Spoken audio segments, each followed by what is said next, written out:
P-E-P-S-I. That's your smartest cola buy. Pepsi-Cola presents Counterspy.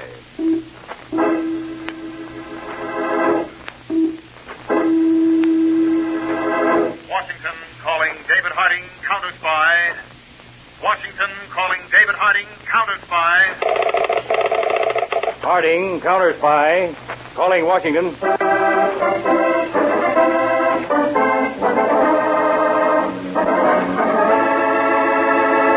United States counterspies, especially appointed to investigate and combat the enemies of our country, both at home and abroad.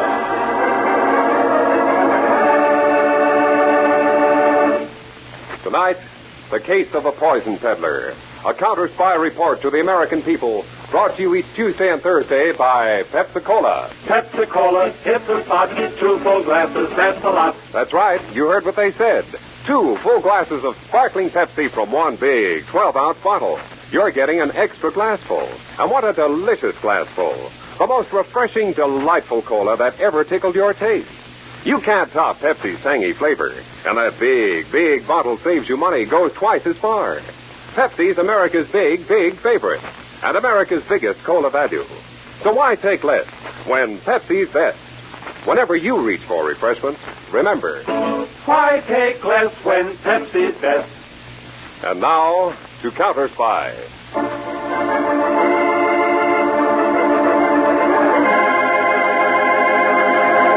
Now, let's be absurd for just 1 minute.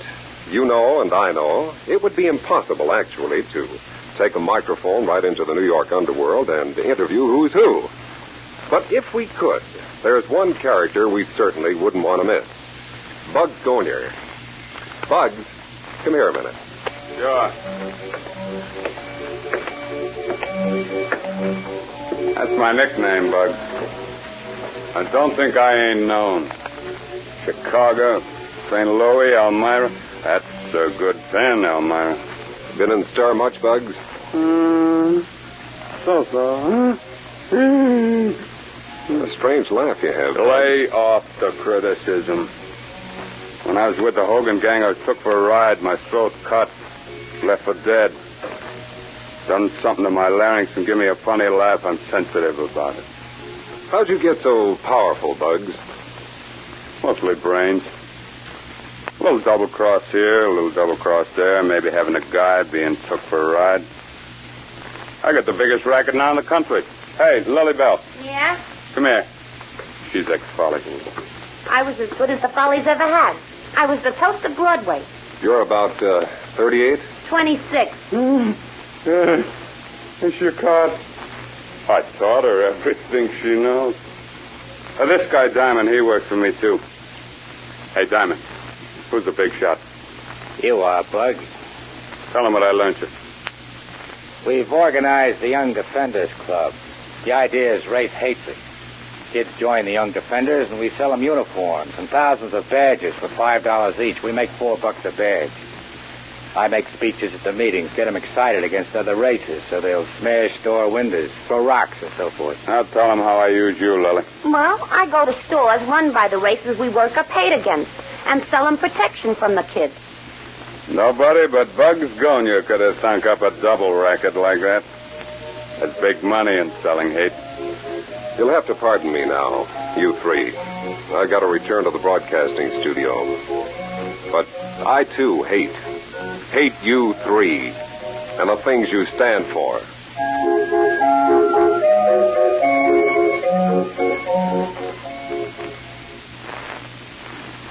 Now, after that make-believe, we're back in the radio studio, ready to start our Counterspy case for tonight. It starts 3 weeks ago in the overly furnished, expensive apartment of Bugs Gonier in New York. Bugs was talking to his henchman, Diamond. Lily Bell was discordantly playing the piano.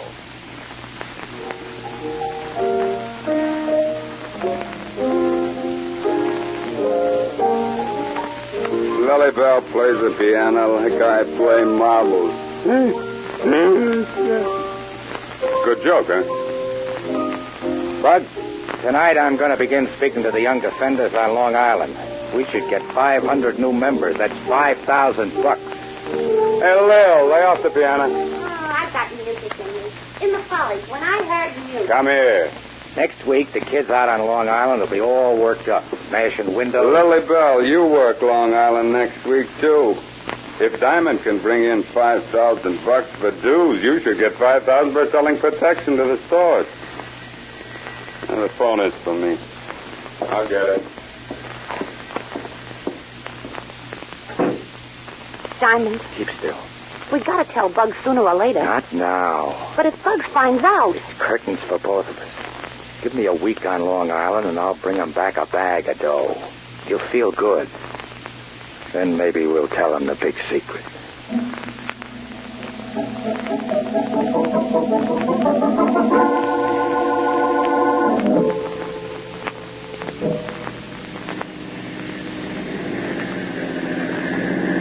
Next corner, Billy. Which side, Spud? The left. What's the matter, Billy? You scared? Hey, no, I just want to make sure nobody's around. Get the paint. Come on, Billy. We ain't got all night. Maybe we shouldn't paint a store, Spud. You are scared. Suppose the Now, cops... look, Billy.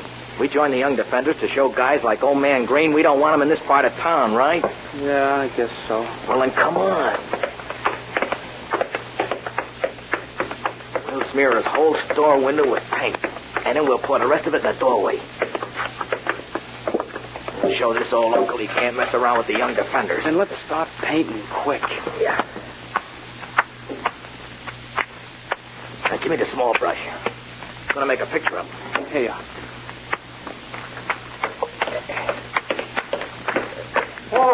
Boy, stop painting my store. It's Old Man Green. I've got you. Yeah, let go. Please, don't. Big heroes. You come in the night to spoil an old man's store. Shove him, Billy. He hit his head. Come on, Billy. Help me, Bud. He's holding on to me. Come on, Billy. We gotta get out of here. Listen, boy. Let go of my jacket, Mr. Green. Come on, Billy. Let go of my jacket. Let go. Let go. Out in the name of the law.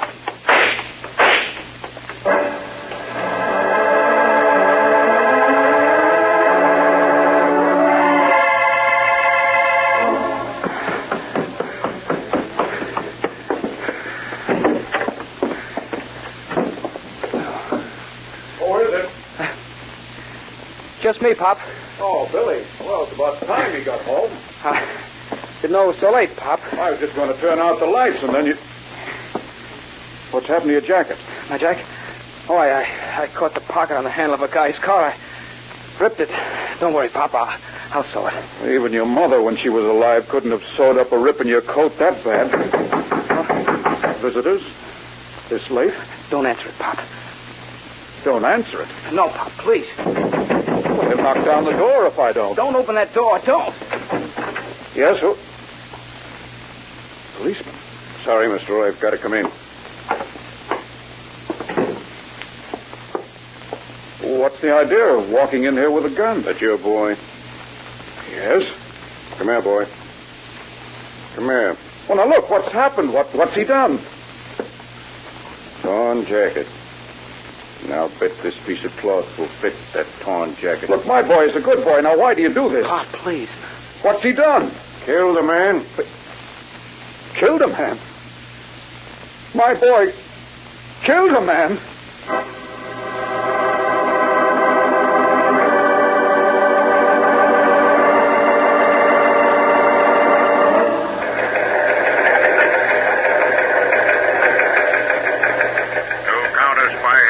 Washington, D.C. Complying with your request to local police officials that information pertaining to Young Defenders of America be forwarded to you, 2 members of that organization have just been arrested in New York for manslaughter. This is Harding speaking. This Young Defenders organization, which is spreading racial hatred, is top priority. Mr. Peters and I will arrive in New York in 3 hours.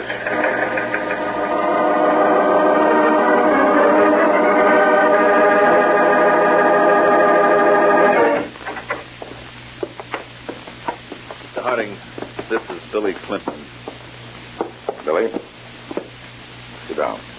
Yes, sir. This is Billy's father, Mr. Clinton. I'm terribly sorry about all this, Mr. Clinton. My boy killed a man. I'll be outside if you want me, Mr. Harding.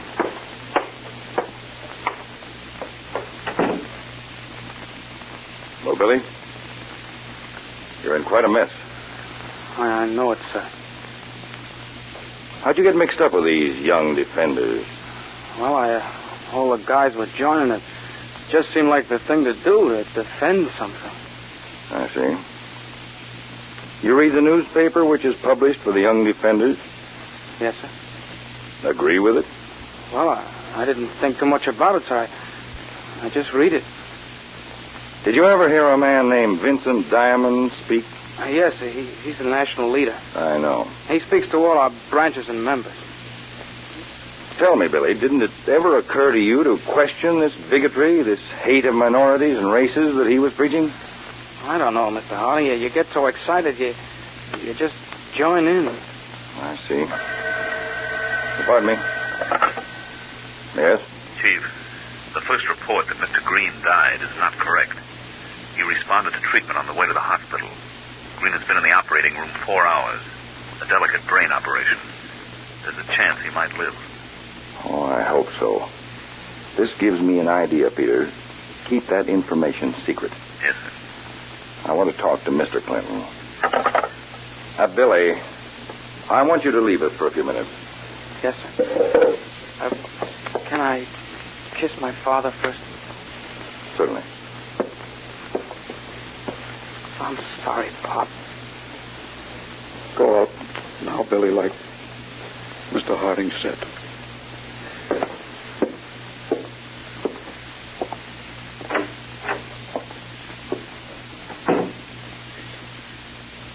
Mr. Clinton, these boys committed this crime themselves, but the poison propaganda peddled by Diamond stirred them up.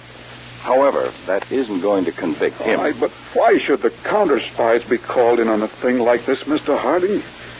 Mr. Clinton, we keep an open file on all crackpot and subversive organizations. You see, these hate organizations break down into two types. The ones led by mentally upset neurotics or crackpots, and the ones that are just crooked rackets. What class are the young defenders in? Indications are it's a crooked racket. And I want you to help us break it. But it's too late now to save my boy. It's never too late to try anything, Mr. Clinton. Besides, there are other dads and other boys. Now, all right, Mr. Harding. I'll do anything.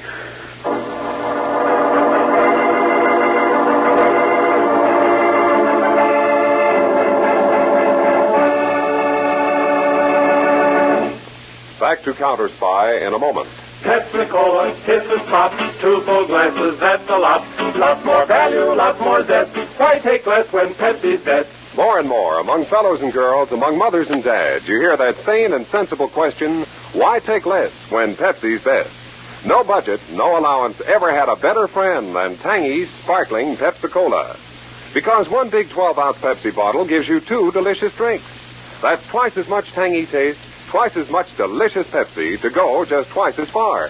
That's why more and more families say, why take less when Pepsi's best? Yes, families like yours and mine. Families all over America. They're all saying, why take less when Pepsi's best? Pepsi-Cola so delicious, and each bottle makes 2 drinks. It is certainly the cola for the purchaser who thinks everybody's drinking Pepsi. Just compare it with the rest. So much more and so much finer. Why take less when Pepsi's best? Today, tomorrow, always. Get America's biggest cola value. Take home a carton of 6 big Pepsi bottles. Insist on Pepsi at the store. And say Pepsi at the fountain. Say Pepsi at the stand. Say Pepsi. Whenever you reach for refreshment, remember, why take less when Pepsi's best? Now back to Counterspy and the office of the young defenders.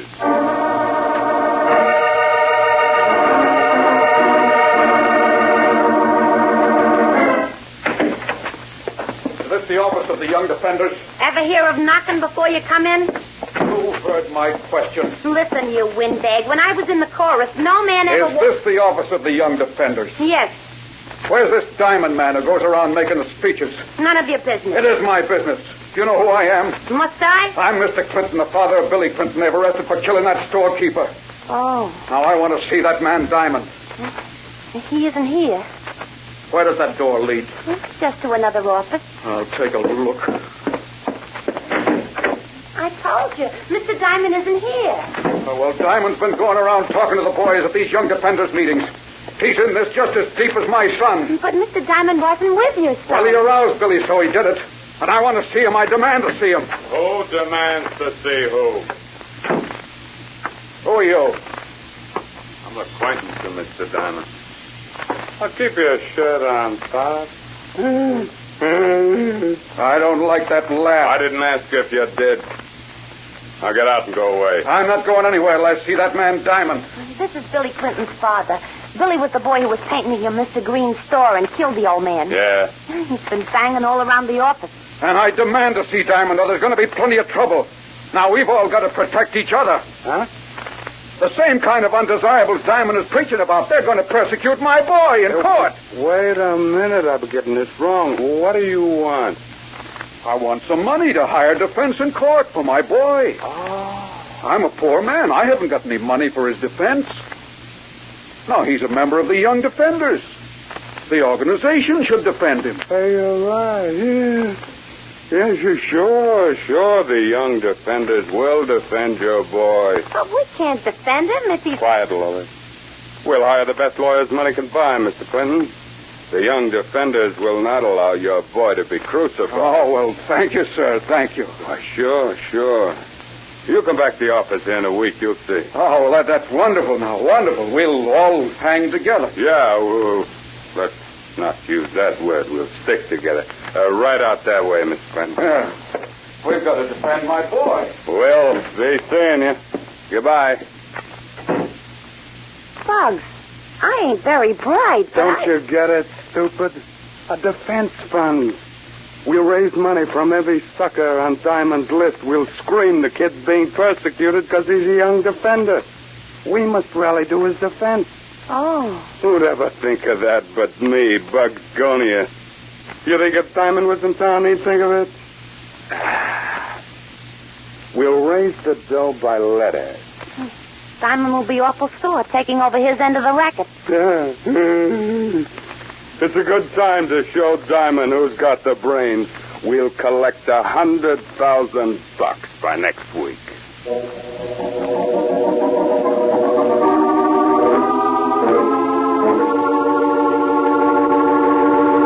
The Young Defenders Organization has sent out about 200,000 letters, Mr. Harding. Asking for money to defend Billy Clinton. Yes.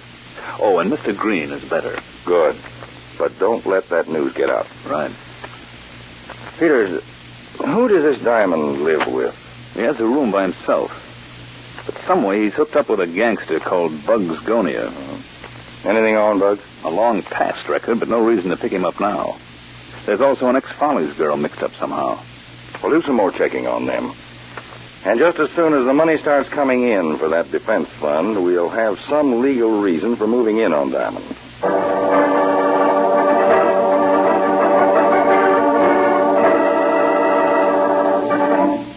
That big fool. Bugs didn't have any right to mix in on my end of the racket while I was gone, Lily. Take it easy, Diamond. Fool. He's right in the next room. He'll hear you. I have a good mind to tell him about us anyhow. Oh, cut it out, Diamond. Come on, I'm going in to see him. Promise me you won't tell him the secret. You're too upset right now. Okay, come on. How I hate that man.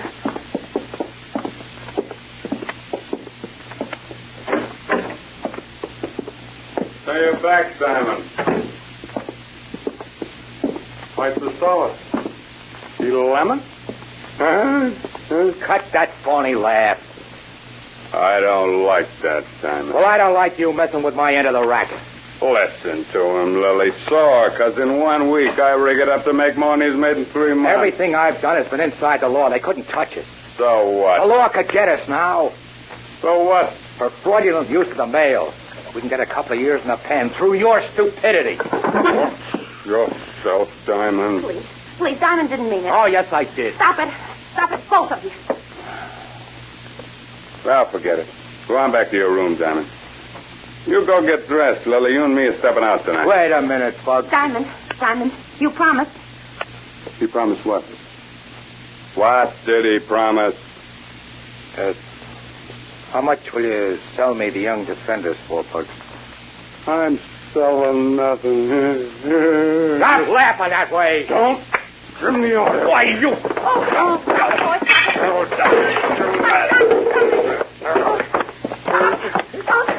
Get that bookends, Lily. Yeah, the bookends. Yeah.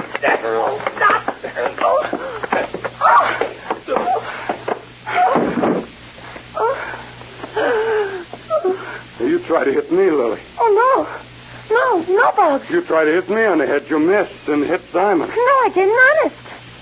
You two were moving so fast. If I thought you did. Why would I want to hit you? Look at me. Don't, Bugs. Look at me right in the eye. Huh? Okay. Oh, Diamond.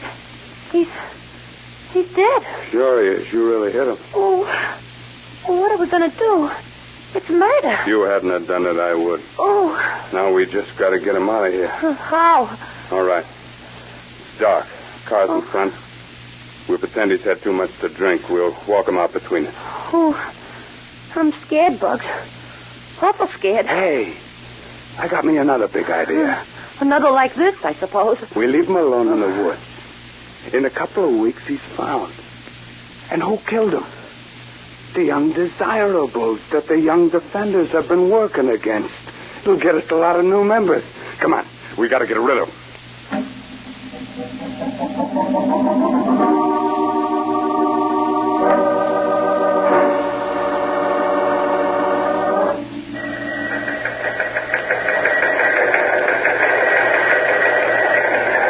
Peters, you out there? Yes, Mr. Harding. We're checking the money that's coming in on that defense fund. How much? About $3,000 a day. Then we're going into action.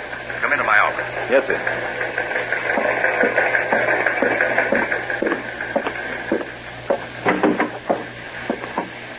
I've reviewed the court order, Mr. Harding, giving us permission to check on the money being sent into the young defenders by mail. What a vicious racket, Peters. I haven't been able to dig up anything more on that Bugs Gonia that Diamond is some way connected with. Peters, before we take Diamond, let's go up and pay Bugs a little social call. I've checked, and the girl is there with him now.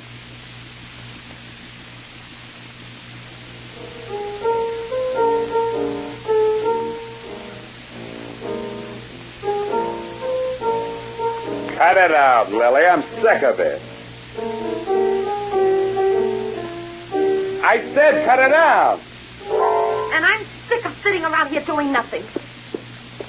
Going crazy. Maybe you miss Diamond. Maybe I do. Maybe you're sore. I won't let you go no place. I'm suffocating to death. You sitting there, looking at me. And maybe hating you. You do hate me, don't you? I hate everybody. And you hate yourself. It's all over your face. And stop that freak laugh. Shut up. One word to the cops and you'd get the chair. I'm sick and fed up with it all. This last racket is the rottenest yet. Who? Answer the door.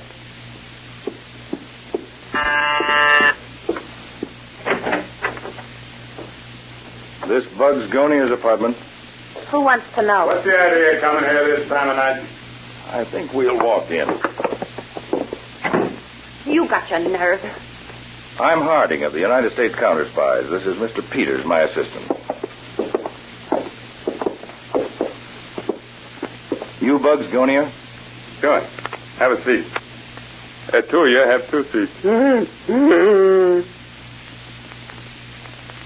Where's Diamond? I don't know. Maybe he's gone on a honeymoon. Bugs. Huh? Nothing.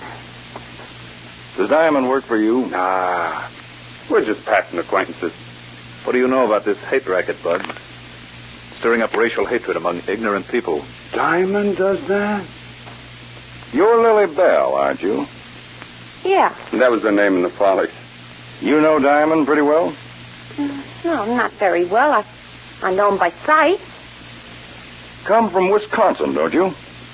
Yeah. Falls Junction, Wisconsin? Yeah.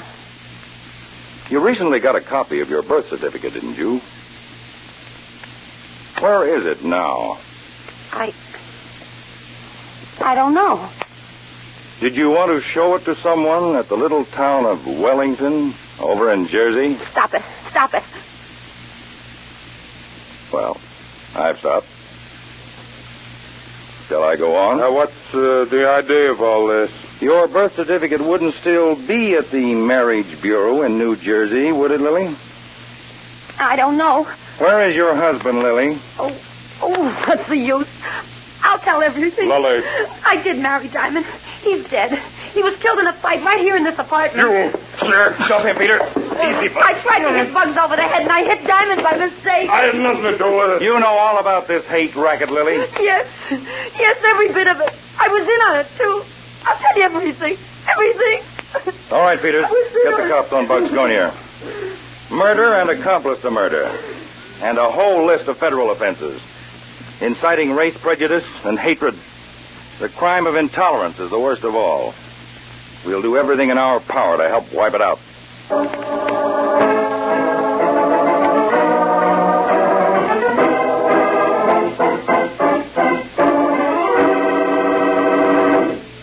When your friends drop in, be generous, but be thrifty, too. Serve plenty of delicious Pepsi-Cola. Pepsi's big 12-ounce bottle gives you not just one sparkling glassful, but two. Get a carton of 6 and serve 12 delicious drinks. Yes, Pepsi is America's biggest cola value. You get twice the tangy taste, twice the refreshment, twice the Pepsi. So why take less when Pepsi's best? Whenever you reach for refreshment, remember, Pepsi-Cola hits the spot. 2 full glasses, that's a lot. Lots more value, lots more zest. Why take less when Pepsi's best? now here again is David Harding. It so happens that tonight's case is very timely. This is Brotherhood Week, so let's all spread the word. Don't listen to or spread gossip about any group of people. Instead, stand up and talk against that kind of talk when you hear it. Not only this week, but all year round. That's being a real American. Tune in every Tuesday and Thursday, same time, same station, to Counterspy. Listen next Tuesday for the exciting Counterspy case of the School for Spies. The beauty parlor cover-up for a sinister operation. The bad penny, Black Egypt, who turned up at the wrong time. And the murdered passenger standing at the rail of the Staten Island ferry. The case of the School for Spies shows how an innocent word can be fitted like a piece of a jigsaw puzzle into a larger picture which means trouble to our nation. The exciting way your counterspies get on the trail of a menacing spy syndicate who prey on Uncle Sam's boys in blue will be exposed next Tuesday. Be sure to listen to the Case of the School for Spies on Counterspy.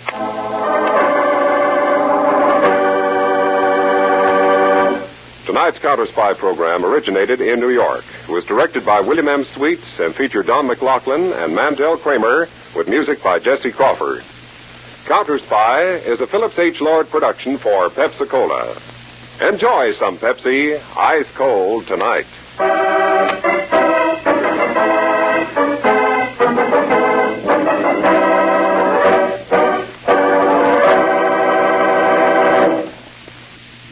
$10 p.m. BULOVA, Bulova Watch Time.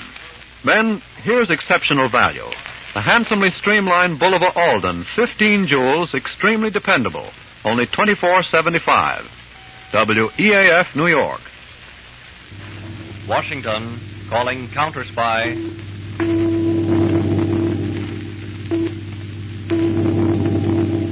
Washington, calling Counterspy.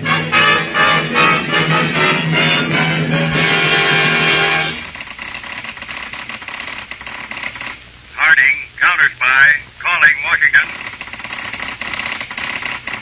Harding, Counterspy, calling Washington.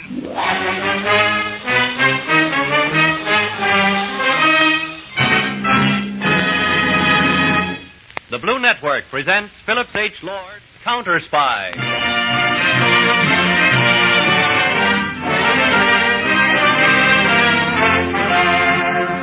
Counterspy is dedicated to all government undercover men, that invisible army which protects our men on the fighting front, in our industries and secrets on the home front. Imagine chief counterspy of them all as David Harding.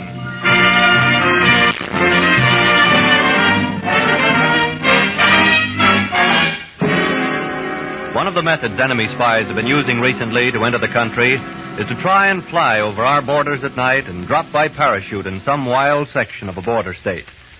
In old Mexico, way back in the sandy hills, is a ranch on which is a modern airplane. The ranch is about 90 miles south of Juarez and is well hidden in the hills. Tonight, a Gestapo agent has arrived at the Mexican ranch from where he'll be flown over the border and dropped into Texas. The airplane has been pushed out and is about to take off from the ranch. We are ready to take off for the Texas border, Herr Burger. Take the suitcase. Put it in the cockpit. Senor Burger! Yeah? Senor Burger! Yeah, what is it, Herr? Do not go yet. Why not? A very unusual thing has just happened, senor. Yeah. No one ever comes this far from the main road, but at the ranch house has just arrived Councilor Carlos Costello. Costello? He is taking a long trip by horseback for his health, si, senor. Make him leave. We do not want this place discovered. Oh, but I have a very interesting thought. So? Suppose I tell him you are wealthy Americans down here with your plane. You are going to take a little ride under the moon in the sky. I invite him to go with you. Yeah? When you cross the border, you will fly very low. It will be very unfortunate, but his feet and hands will be tied very tight. The door of the airplane will open. He will fall out. He will be killed. You will find him with his hands and feet tied and dead on American soil. Aha. I see. There will be quite a strain between the Mexican and the United States governments. A prominent government official murdered on American soil. Yeah, hello. It is a good thought. When they picked you to run this ranch, they picked the right man. You like my little idea, huh? The Gestapo shall hear about this. You shall be rewarded. Please, not by medals. I prefer my reward in money. Go, hello. Invite the official to join us. Then we will see what happens.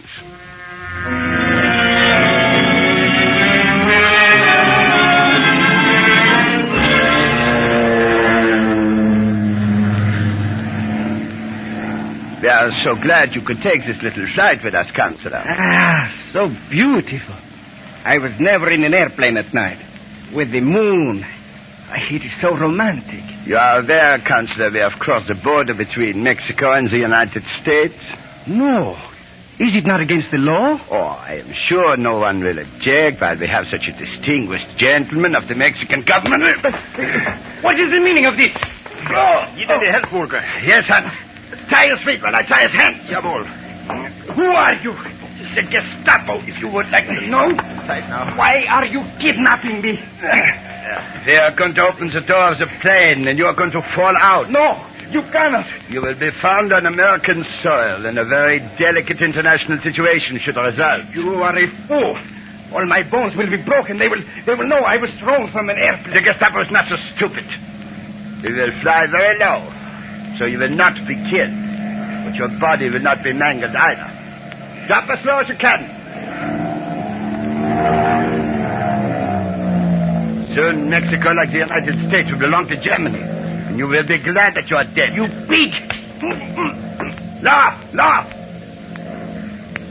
Counselor, I shall open the door, and we will make ready for your big experience. Dios omnipotente, guardad me. Libradme de estos hombres. What are you doing? Praying? You fool. I cannot fight. I'm tired. Therefore, I must pray. Pray? To whom? Fool. Superstition. Jesús Santísimo, guardad mi alma. En ti es mi salvación. I will not hear such dribble. There are no enough hands. Here. Why do you have a crayon in your hand? Give me that. Please, senor. Give me a chance to leave. Now I shall push you through the door. Scream. Holla, go on. Oh. He falls. So, here's it. Put the plane back on the course.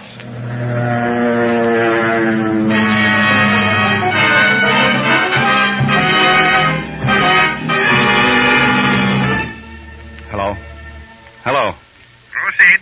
This is Harding speaking. I'm in the testing laboratory of the Walker Optical Company. In an hour, I shall take a plane for Washington. Set up my appointment for me at 3 o'clock with Colonel Marvin. Tell him urgent. Emergency. Yes, sir. You wish me to continue, Mr. Harding? Yes, Mr. Walker. And this is a grave emergency. Now, those light bulbs you have lined up over there, are they lit now? Yes. But naturally, as they are high-frequency lights, you cannot see them with your naked eye. Oh, I see. You cannot see the light, Mr. Harding, unless you are wearing this green hypie lens in your glasses. This is a 5-tray-1. Oh. Now, look through it. Right. Yes. Yes, I can see the left light's burning, but I can't tell whether the one on the right is burning or not. Well, you would need another specially colored lens to see that one. Oh. In other words, Mr. Harding, these high-frequency lights can be burning, but you cannot see them unless you are wearing specially prepared lenses. Well, Mr. Walker, as I explained to you, this is a case of great emergency. It involves an international incident with Mexico.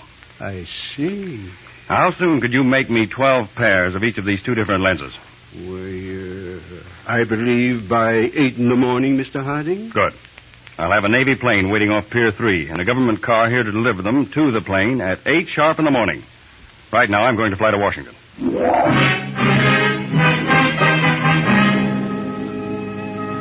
What can I do for you, Mr. Harding? Well, Colonel Marvin, we've known for some time that certain Gestapo agents have been getting into this country by flying over the border from a ranch in Mexico. Mm-hmm.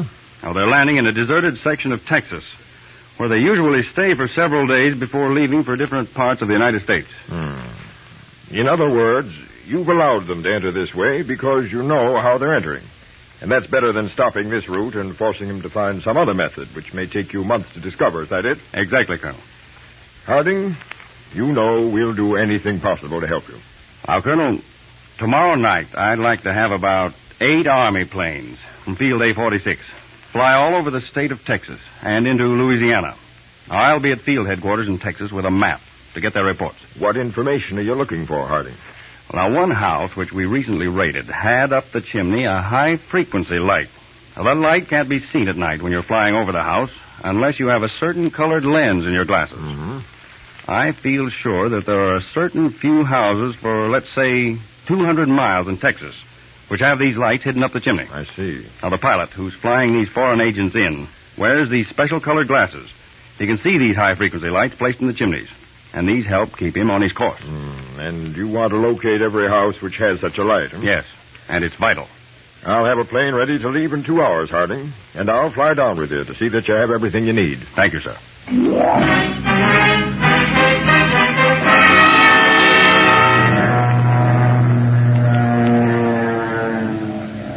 Now, Colonel, if we can have the houses which have these invisible lights spotted from the air, we'll know the exact route the plane's flying, which brings in these spies, right to the ranch where they land and stay for a few days. When that time comes, we'll be able to make a mass raid. I see, yes. But, Harding, what are we doing about that prominent Mexican official found tied and murdered on American soil? That's a very embarrassing situation. Well, Colonel, there's something about that murder that I can't tell as yet. I want to check certain additional facts before I speak. All right, Harding. You're doing a wonderful job, and I'll see that 8 Army planes will be flying over the designated section of Texas tomorrow night. Thank you, sir.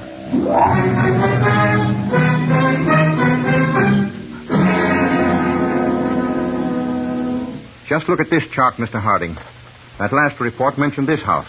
Southwest, square 411. Let me have that other chart, Kelly. Yes, sir. Yes, notice how this route's beginning to shape up. 42P calling. 42P calling 4X. Come in. I'm flying over Sandville. Check your chart. Chart square TS4. Chart square TS4. Here's the square he's talking about, Kelly, this square. Northeast beam. Intersection. Main highway. 2 miles from corner. Can you locate on your chart? Yes. This house right here. 42P. We have located it. 42P signing off. I've got that marked. Your signal light's on, Kelly. The upper frequency. Yes, sir. 42R, calling. 42R, calling. Come in, 42R. Come in, 42R. Church Square, 6, CS6, northeast corner, intersection, Military Highway, south in Court of Road. I've got that one, too. It's right here. Cross-check with field lights. Southeast, due west. That's all. 42R signing off. Kelly, these houses being spotted are on a perfectly straight line from the border right to the ranch we've been suspecting. Now, tomorrow night, we'll fly this route, check all of the houses we're marking, and go right to their landing field. Now, bring a short wave set along with you in your suitcase.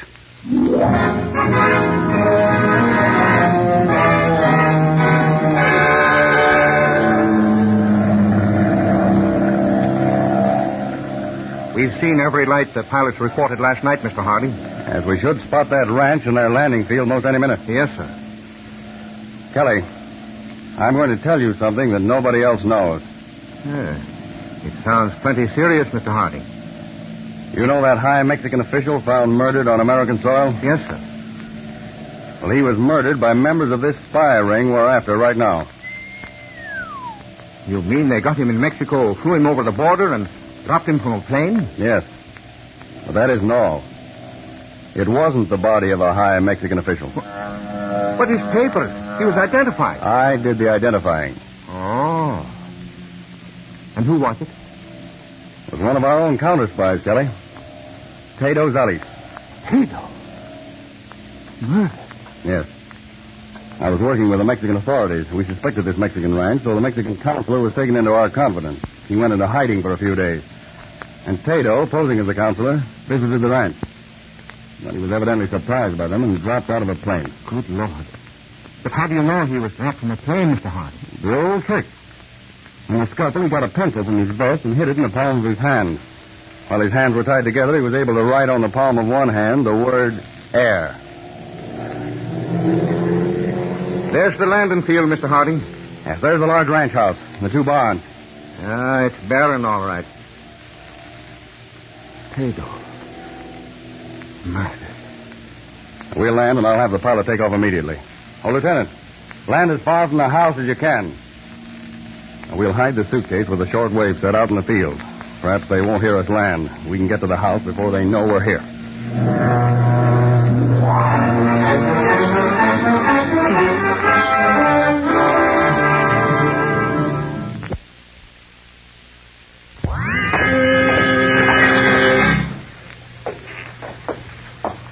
What do you want? Who are you? BR2. We want to stay a couple of days. My name's Mr. David. This is Mr. Kelly. Where did you come from? Hacienda Pedro, over the border. We've been traveling a long time. We want to rest a day and then go on. Yes. I have a room for you. You can have food here, too. Yeah. Are you empty now, or do you have any more guests? We have an Italian and a Japanese. I did not want to take him in, but we are under orders. And your husband? He is out in the barn. You will meet him when he comes in. Is the Japanese of the Black Dragons? Yes. And the Italian of the Ovra? Yes. Heil Hitler. Heil Hitler. Now, I ask, for one must be most careful in our work, do you expect any more guests tonight? Not for several days. You wish to go up to your room now? Just to clean up. Then I think I'll take a walk around and get a look at things. After you have washed, you will find my husband in the barn. You will again identify yourself to him.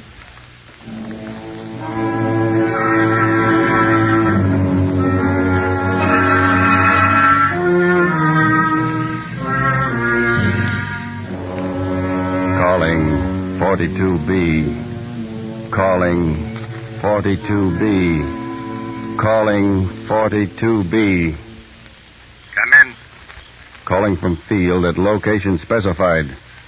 Locate for me immediately. German couple, about 60. Want couple opposed to Nazi rule. Check my file numbers for names of couples already examined. Fly this couple to our present location. 11:30 tomorrow night. Check. Report sufficient. 42B off. That is all. All right, Kelly. Close the case. Slipping under the bushes again. Yes, sir. That Nazi woman in there was a brutal-looking character. Now, let's get right back to the house. I don't want them to notice that we've been gone too long.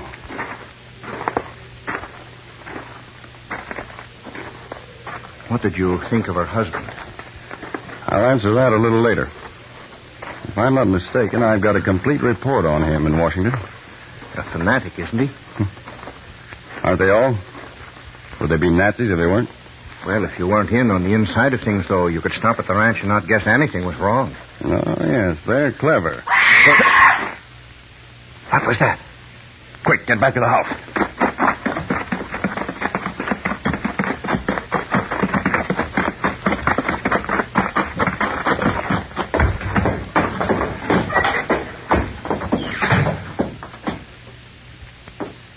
What's the matter? What's going on?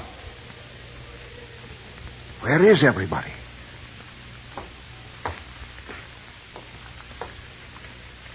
I heard footsteps upstairs. Let's get up there.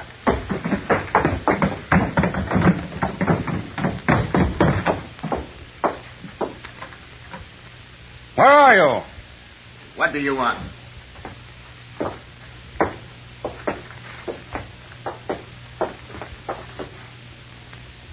Oh. I was in my room at the other end of the house. I heard a scream from this room. I come running. This Italian and I got here just at the same time. I was at the other end of the house, in my room. You'd better fix your collar. Looks like someone had grabbed it and torn the button off. Here comes my husband. He will be very angry. Where were you, may I ask, when this happened? And the other gentleman? We were walking toward the house. We heard the scream. We ran in here as quickly as possible. Very pleasant alibi. What has happened? Why did one of you scream like that? Why are you all standing there looking at... Oh, I see. He was evidently stabbed in the back while he was sleeping. I'm not angry because the Japanese is killed. I hate them. But he should have been killed somewhere else. Who did it? None of us seems to know. Did you? I was at the other end of the house, in my room. And you? I would not have done it inside the house, you know that. You too? No. Oh, we were outside, walking toward the house. You left me 20 minutes ago. Where have you been since? Why did you not come right back to the house? Because we were all cramped up from traveling. We wanted to stretch our legs, take a little walk. So. There are so many ways it could have been done to leave no telltale. The river, out of a plane. Yes, like possibly you would do with a Mexican. Why do you say that? Harlow told me of it. At the hacienda Pedro in Mexico. They all thought it very clever. That man Harlow talks too much. Here, let me get him up on my shoulder. I will take him out and bury him in the field. Gladly. There. Come with me. We will bury him to leave no traces. I will go with you and hold a lantern. Do you two wish to come? Not interested, thank you.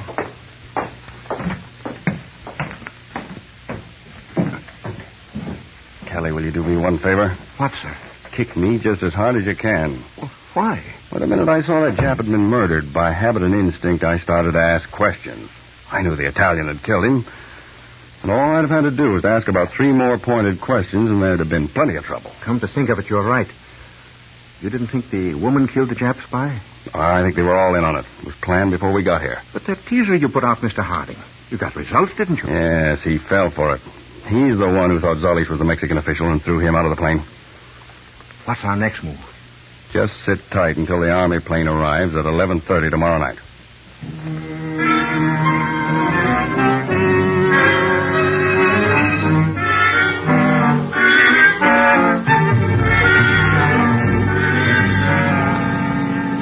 Mr. Harding, That's the Army plane, all right. Yeah. Take these glasses. It's signaling with the invisible light. Just to the right of the moon, see? Yeah, good. Good. Now we've got to work fast while the plane's landing. The German couple and the Italian are in the sitting room. Let's go in. And you will leave? I will be leaving in the morning. I've already American money, which I will supply with. If you two gentlemen don't mind my intruding, and if it's all right with you, madam, I'm going to have to ask you all to get your hands up. Don't move. We both have you covered. You won't have to do much persuading for me to put a bullet right through you. Signor, vi prego. Per carità, io non sono nemico. Per l'amore di Dio. You whimpering fool. We don't operate like your Gestapo, Burger. We give them a chance according to our laws. Why do you call me Burger? That is not my name. It's the name I have you listed by in Washington. You forget your activities in the Boone before the war broke out. And incidentally, the Mexican government official you threw from the plane wasn't the Mexican consular. I don't know what you're talking about. He was an American counterspy, one of my assistants, posing as a consular. I'll promise you, Burger, you're going to pay for that, and pay plenty. Signor, I'll give you money. I'll tell you all I know. Enough of this. An Army plane's just landed outside. Now march out that door to the plane. And keep your hands up.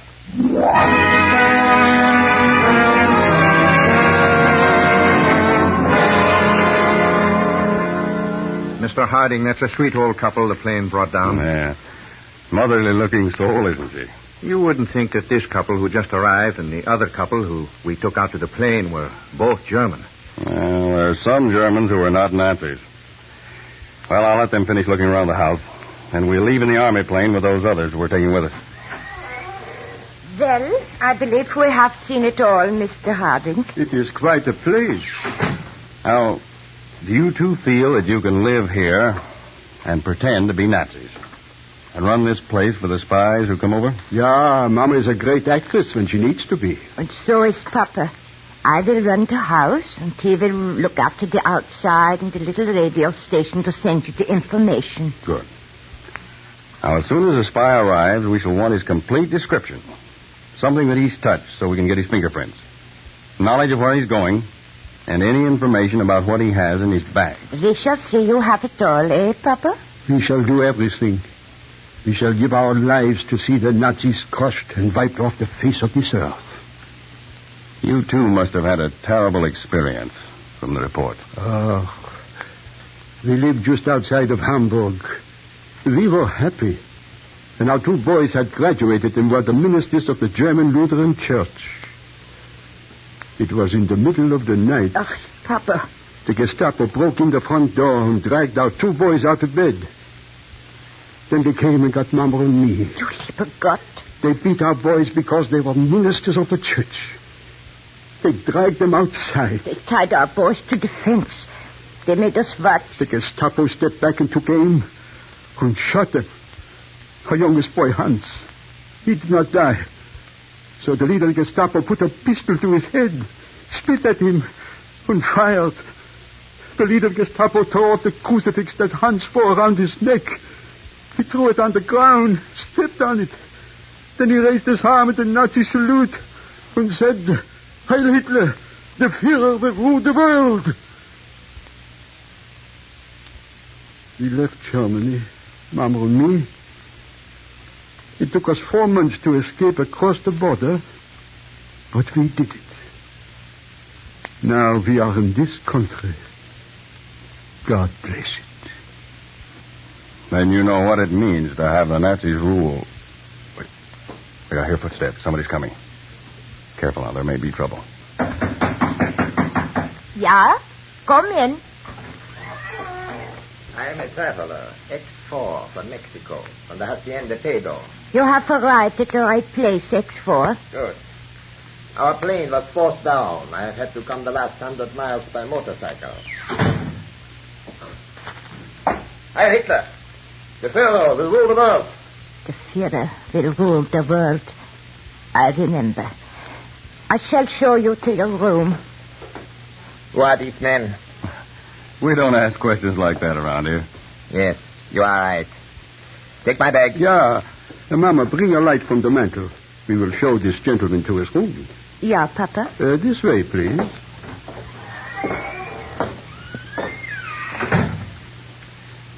I don't think, Kelly, that we're needed here anymore. No. Let's go to the plane.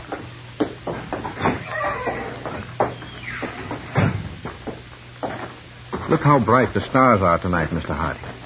Yes, Kelly. Now, they're one of the things in this world that are permanent. Permanent like the faith of Christian people.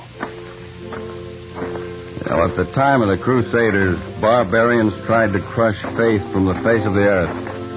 But the Christians rose up and pushed those hordes right back into the sea. Well, the great Christian army has risen again, and Nazism will be wiped from the face of the earth.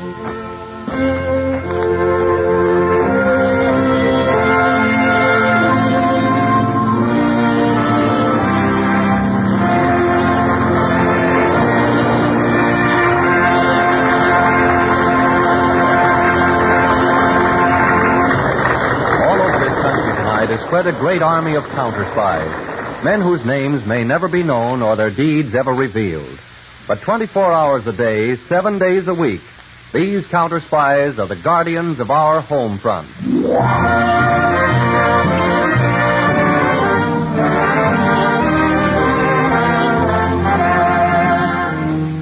Counterspy will not be heard next week, June 29th. Starting Monday night, July 6th, Counterspy, a Philip H. Lord production, will be presented at a much more convenient time. 8 to 8:30 p.m. Eastern War Time, 7 to 7:30 p.m. Central Time, 6 to 6:30 p.m. Mountain Time, and 5 to 5:30 p.m. in the Pacific Time Zone. Tell your friends. Invite them to listen to these exciting dramatized cases. Make it a date for Monday, July 6th. At the new hour.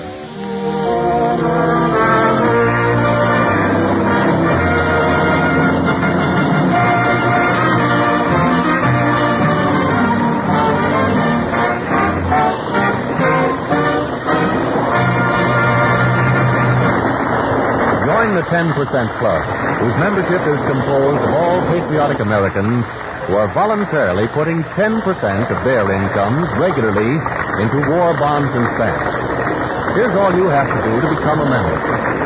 Arrange to buy war bonds on a regular basis to the extent of 10% or more of your present income. Or authorize your employer to deduct 10% or more from your regular salary or wage check. Your government is making special efforts to have everyone a member of the 10% Club. Join today. Counterspy originated in New York. You are listening to the Blue Network.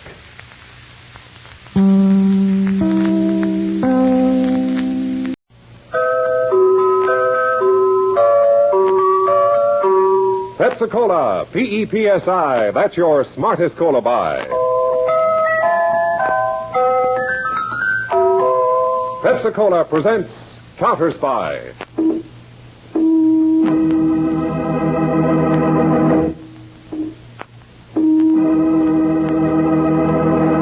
Washington calling David Harding, Counterspy. Washington calling David Harding, Counterspy. Harding, Counterspy, calling Washington.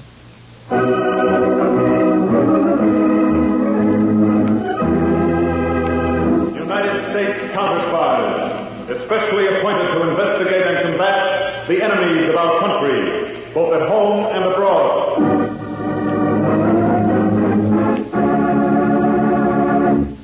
Tonight, the case of the murmured millions. Another Counterspy report to the American people, brought to you each Tuesday and Thursday by Pepsi-Cola. Pepsi-Cola hits a spot. 2 full glasses, that's a lot. That's right, you heard what they said. 2 full glasses of sparkling Pepsi from one big 12-ounce bottle. You're getting an extra glassful. And what a delicious glassful. The most refreshing, delightful cola that ever tickled your taste. You can't top Pepsi's tangy flavor. And that big, big bottle saves you money, goes twice as far. Pepsi is America's big, big favorite. And America's biggest cola value. So why take less when Pepsi is best? Whenever you reach for refreshment, remember, Why take less when Pepsi's best? And now to Counterspy.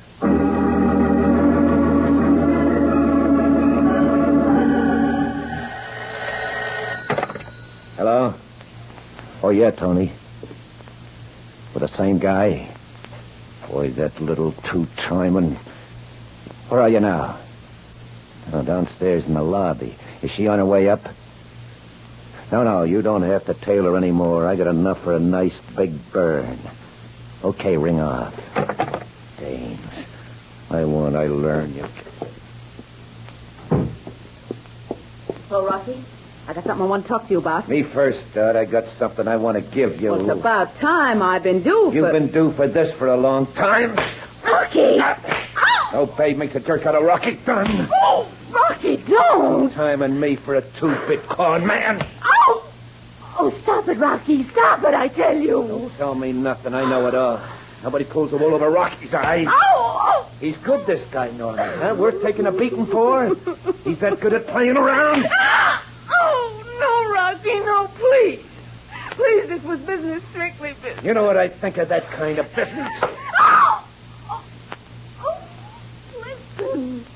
It's for you I did it. He wants to meet you. It isn't me. That's good. That's really good. He wants to meet me so he plays footsie with my doll. Why don't he come up here? I got an address. Oh, no, Rocky. Will you listen, please? No more. Okay, I got time. Speak your piece once and good. Because then I'm going to kick your teeth in. Oh, listen. He wants to see you. He's got a proposition. I was going to set up a date when you started. Stop the fairy tale, Dud. I looked him up. He's a con man, a lone wolf. What does he want from me? He's got a deal he needs your syndicate behind, a big one. Yeah? He wants me to bring you to him 2 o'clock this afternoon. A beach on the south shore of Long Island. A beach? Yeah, he don't want to take no chance on anybody overhearing. Oh, sharp cookie, huh? Oh, Rocky. Rocky, you believe me, don't you? Maybe yes, maybe no. But we'll keep that date. Yeah, I like that beach idea. Because if this ain't level, Dud, I'll see that you and the boyfriend go for a long swim. One way.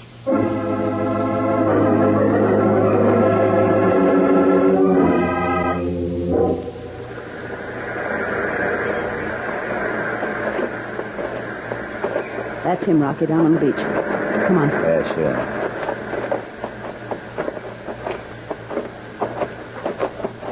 Hello, Mr. Norman. Hello, Dorothy. Rocky, this is Bill Norman. Bill, Rocky Dunn. Hiya. How do you do? Well, let's hear your story, Norman, and it better be good. I ain't in the habit of being dragged 50 miles from nowhere just to talk to a guy. All right, Mr. Dunn. Dorothy, would you mind taking a walk? Look, fella, that's part of my business. This is level, and anything you tell me, I'll tell her anyhow. That's perfectly all right with me. I just don't want her to hear what we say. What kind of sense does that make? Simple. If anything should go wrong and we should be arrested, always a possibility. You could testify only to what you heard, not what Rocky told you, I Do say. you think that I would... No, not at all, Dorothy, not at all. I just don't like to take chances. Smart character. I'm getting interested. Go on, Dot, take a watch. Okay. All right, Norman, start talking. Well, first, you'd like to know a little bit about me, wouldn't you? No, I've been doing a little checking. William Norman, alias Walter Nolan, con man, swindler, 3 to 5 year stretch in the Harrisville pen, year at Cluton prison, and strictly a lone wolf in operation. Pretty complete. Yeah. Now, what's the pitch? $5 to $10 million a year, net. Big pitch. You're interested? I got a catcher's mitt, start throwing. It's a refinement of the protection racket. Protection? I got out of that in the 30s. It's too risky. The cops and the good citizens get mad fast. This isn't risky. I don't like to take chances. That's why I met you out here on the beach. You can't wire the air and the sea. Huge. What do you want from me? I'm not forgetting you. Got a rep as a lone wolf. And I'd keep it. Except that now I need your organization. Why? You've got men in most of the big cities in the country, haven't you? That's right. Takes a big outfit to run a gambling operation, and they're tough enough to run any protection racket ever invented. There'll be no violence at all attached to this. I don't like force. You can make more with brains. What do the boys do, then? Wreck a $20 million corporation. $20 million? For that, you need an army. Not if you do it with words instead of violence. You still interested? Yeah, I always like to hear a guy talk in millions. What's the name of this outfit we're going to wreck? We? In already? Could be. If the setup's as sure as you are of yourself. It is. The name of the outfit is the Double Circle Products Corporation. Oh. Now, you just sit down and be comfortable, and I'll tell you how Mr. Blake, the president of Double Circle, is going to help us turn a murmur into millions.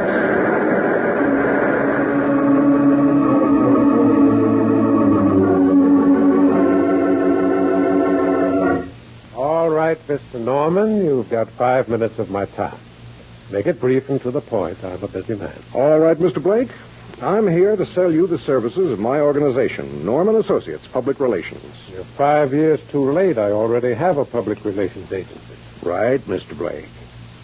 But they go after the press, radio, mediums of mass communication. I go directly to the people themselves. Well, that's not very clear. Your products go into practically every American home. Suppose the public should get the idea that Double Circle merchandise is inferior. What? Possibly dangerous. And start talking about it. You could lose a lot of business. Nonsense. There's not a thing wrong with Double Circle products, and there never will be. You've got nothing to sell, Mr. Norman. And you've wasted enough of my time already. I'm satisfied with my present public relations. I was afraid you'd say that, Mr. Blake. I'm sorry, because I offer my services only once. I assure you that's been enough, Mr. Norman. I'd like you to remember that, Mr. Blake. Just in case anything should happen to your concern.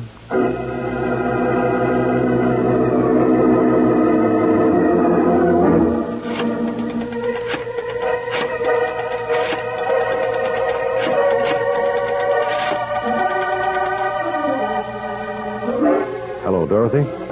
No last names, please. Will you tell our mutual friend to put our plan into operation? Yeah. Just as I outlined. Subways, railroad stations, ferries, wherever people gather. That's right. I'll keep in touch with you. Goodbye.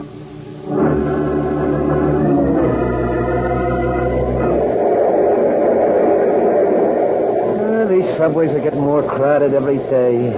Yeah. Your wife any better, Tony? Worse, Mike. Hands are all burnt, blistered. Huh? Doctor says it was that stuff she was using made by the Double Circle Company. Ooh, bad, huh? Well, you saw what it did to her hands. We'll never buy Double Circle again. Mabel, did you hear that? Double Circle. I bought some of that junk myself. Hello, Jeff. Where's the wife? Thought she was going to the theater with us. She can't. She got some kind of metal poison and using that Double Circle product. I'm going to sue that company. Yeah, arsenic. And the stuff was made by Double Circle. I heard it from the man whose wife was poisoned. Don't try to sell me Double Circle. I'm no dope. Jane, take my advice. Don't go near that Double Circle stuff. It's poison. Double Circle? Sure it's good if you want to drop dead quick. I wouldn't buy Double Circle, not if they gave me the company. You hear about Double Circle products? They ought to be sued for selling them. It's poison. If you want to drop dead quick. I won't buy Double Circle. They ought to be sued. It's poison, that's all. Poison.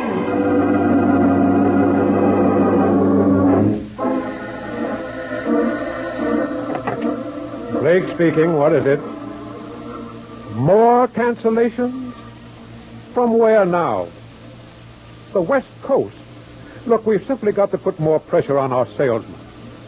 I know all about the rumors. We're spending every cent we can to combat them, but we can't keep it up in the face of these cancellations. 2 more weeks and we'll be forced to sell out.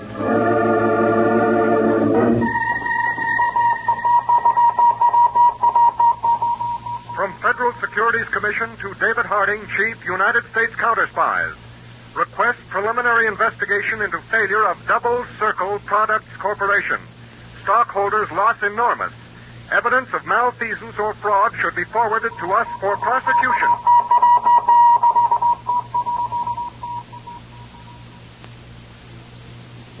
Months, Mr. Harding, that's all. 4 months and a $20 million business practically wiped out. We just have to sell with cancellations outnumbering orders by 4 to 1. Well, Mr. Blake, about those rumors about your product. They're not true. They never were true, and they're not true today. We know that, Mr. Blake. They couldn't be. The federal trade laws protect consumers against the sale of anything harmful. Well, I wish more people were aware of that, Mr. Peters. Well, nevertheless, Mr. Blake, rumors have to spring from someplace. Now, have you any idea at all how they started? Well, I've been thinking about that. Your competitors? Mr. Peters, free enterprise is a competitive system, but there are rules and ethics. Every one of my competitors offered to help me weather this, but it was no use. Well, then what were you thinking, Mr. Blake? Oh, what's the use? You can't arrest a rumor. If it's criminal slander and you can prove who started it, you can. Proof? I can't prove anything. But you suspect something, Mr. Blake. I do, Mr. Peters. Well, then we'd like to know those suspicions. All right, Mr. Harding. I'll give you my suspicions in one name. William Norman. Norman? Yes, he runs an outfit called Norman Associates, Public Relations. He predicted this might happen when he tried to sell me his services. Oh, a prophet, huh? A very pointed prophet, because he underscored his predictions.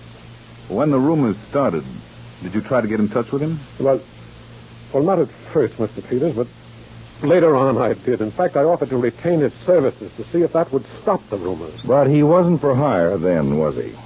How did you know, Mr. Harding? Well, he'd have been stupid if he had been. It's easy enough to start gossip, but almost impossible to stop it. Suppose this Norman did start those rumors, Chief. It'll be just as impossible to prove it, won't it? Well, perhaps not.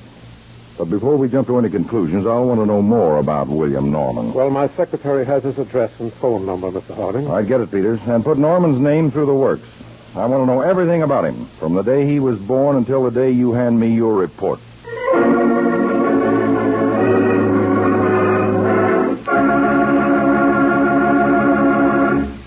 Back to Counterspy in a moment. But first... Pepsi-Cola hits the spot. 2 full glasses, that's a lot. Lots more value, lots more zest. Why take less when Pepsi's best? More and more, among fellows and girls, among mothers and dads, you hear that sane and sensible question, why take less when Pepsi's best? No budget, no allowance ever had a better friend than tangy, sparkling Pepsi-Cola. Because one big 12-ounce Pepsi bottle gives you 2 delicious drinks. That's twice as much tangy taste, twice as much delicious Pepsi to go just twice as far. That's why more and more families say, why take less when Pepsi is best? Yes, families like yours and mine. Families all over America. They're all saying, why take less when Pepsi is best? Pepsi-Cola's so delicious, and each bottle makes 2 drinks. It is certainly the cola for the purchaser who thinks everybody's drinking Pepsi. Just compare it with the rest. So much more and so much finer. Why take less when Pepsi's best? Today, tomorrow, always. Get America's biggest cola value. Take home a carton of 6 big Pepsi bottles. Insist on Pepsi at the store. And say Pepsi at the fountain. Say Pepsi at the stand. Say Pepsi. Whenever you reach for refreshment, remember. Why take less when Pepsi's best? Now, back to Counterspy. Bill Norman, the immaculate racketeer, has just put his proposition to another important businessman. Mr. Norman, it's simply no use. This company is satisfied with its present public relations setup. It's funny. That's the same thing Mr. Blake said to me. Blake? The Double Circle Corporation. You read about their failure and forced sale, I imagine? Yes, I did. He might have forestalled all those nasty rumors if he'd employed the services of an alert public relations agency like mine. I'm not sure I like what you're saying. Oh, I'm not saying anything. I'm just trying to sell you. Make your sales point a little clearer. I don't like talking business in offices. Suppose we go for a drive. I have my car downstairs. Suppose I don't. Well, it's a free country. Do as you choose. Blake did. Yes. I hope you don't have the same difficulties. Good day. Wait a minute. I think I will go for that drive. wise decision. I want to see all your cards. I'd be glad to show them to you. As long as there are no kibitzers around. Let's go, Mr. Sanford.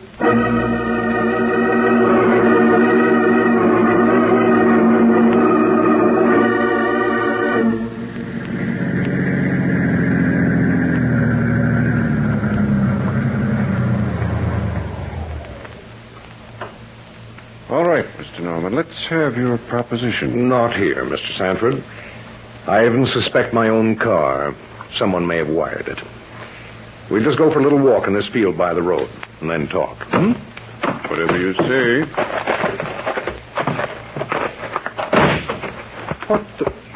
What are you doing? Just making sure you're not concealing anything. What do you mean? I once made a record unwittingly. Concealed microphone. They played it in court.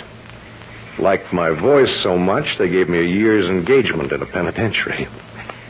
I don't want a return date. Well, now you're becoming candid. I'll do even better. I'll become blunt. The rumors that caused the failure of the Double Circle Corporation. I started them and spread them.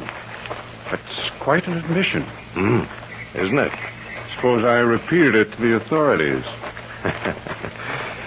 We have no witnesses.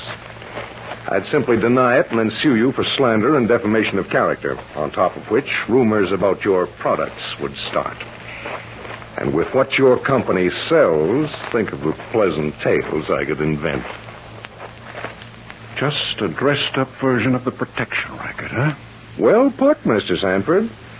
Only you protect yourself against words instead of violence. And how much would this cost the corporation? 1% of your gross business. 1%? Are you crazy? We do nearly $50 million a year. I know. That's what makes 1% so reasonable for my kind of public relations. $500,000? Well, I can't say yes or no just like that. You can't say no. But I'll give you time to figure out a way to say yes. Call me the first of the week. We'll go for another drive and complete our business.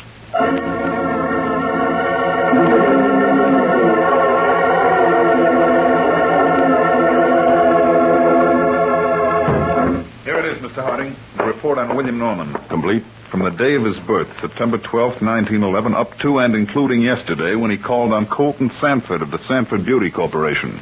Sanford. Any of our agents seen Sanford yet? No, not yet. Well, then we will. I want to find out what Norman said to him. Well, now, what about Norman's background? Well, he served time in 2 state penitentiaries. It would have been more, except he's had good lawyers. He's been a confidence man from the age of 22. And suddenly he blossoms out into a public relations expert. Blake had a good foundation for his suspicions. Yes, Dave, but he was right about proof. There's not a thing to connect Norman with the rumors that ruined Double Circle unless we tried to trace them back. Oh, impossible. We'd be licked before we started. Besides, even if through some miracle we did trace them to Norman, it wouldn't prove a thing. He'd just say he heard them somewhere else. No, our best bet is to start at the source. Interview Sanford. Find out what Norman told him. Okay, Chief, but Norman would hardly admit to Sanford that he was the cause of Blake's bankruptcy. All wrong, Peters. If what we suspect is true, Norman had to admit it. What do you mean? Well, that's the flaw in any protection racket. The crook has to reveal himself to his victim in order to extort money. Nobody'd pay off otherwise. Now, our job is to get Norman to reveal himself in the presence of a witness or a microphone well hidden. And Mr. Sanford is going to help us do just that.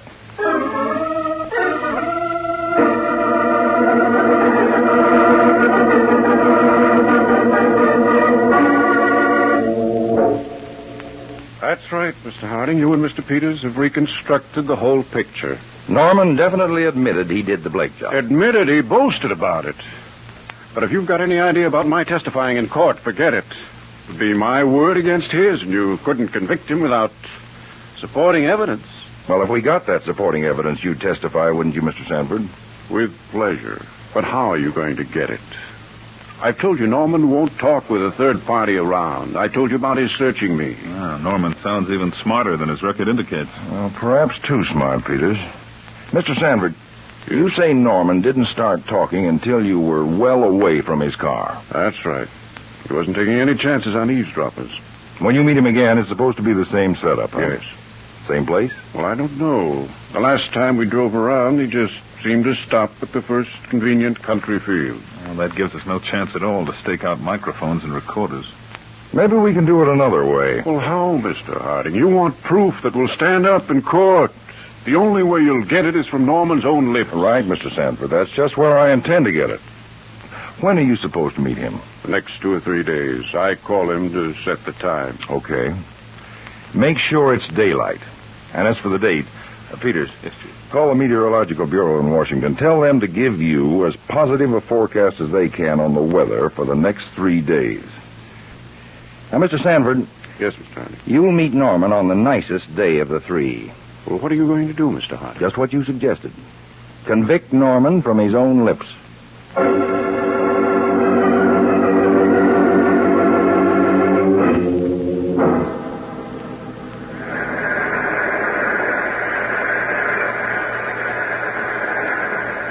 You certainly picked peculiar places to meet, Mr. Norman. What's wrong with the beach? Pleasant breeze, nice surroundings. Can you think of a better place to do business? You've got a point. If we do business. Do we? Look, how do I know you're not just cashing in on Blake's bad luck? Maybe you had nothing to do with the rumors that ruined him. After all, a rumor campaign like that would take a lot of men and money, a big organization. You're right, Mr. Sanford. And I've got an organization behind me.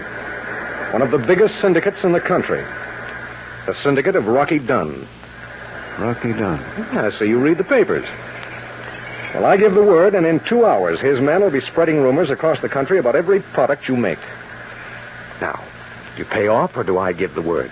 I'd still like more proof. Okay. No, wait a minute. Don't go. I don't like to waste my time. I know how rumors can spread. Every now and then, from nowhere, comes the rumor that some famous person is dead.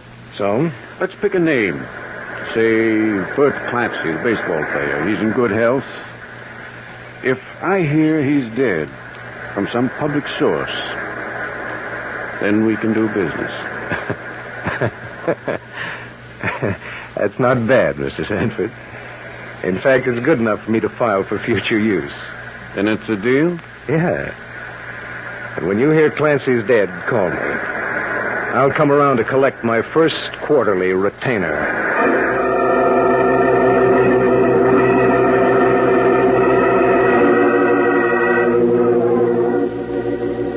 Mr. Norman? Yes? This is Colton Sanford. I just heard a rumor that Bert Clancy died. So did I. Funny how those things start, isn't it? Isn't it?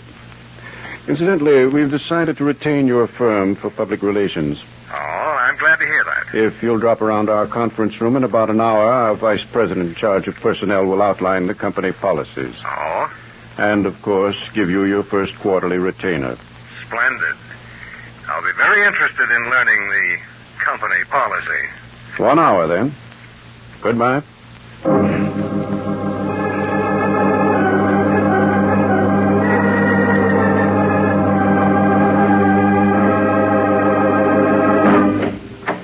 Right in here, Mr. Norman. I'm sorry Mr. Sanford was called away. He left a note about the retainer, I hope. Oh, naturally. We'll pick it up in accounting. After you've seen the orientation film we like to show all new executives. Well, let's get to it then. Of course. Oh, this is Mr. Thurman. He'll run the projector and interpret. Hello? How do you do? Where shall we start? Well, I'm expecting to... Oh, that must be they. Excuse me. Come in.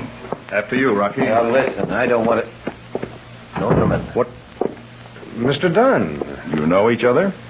Well, yes, but I wasn't aware that Mr. Dunn was connected with your company.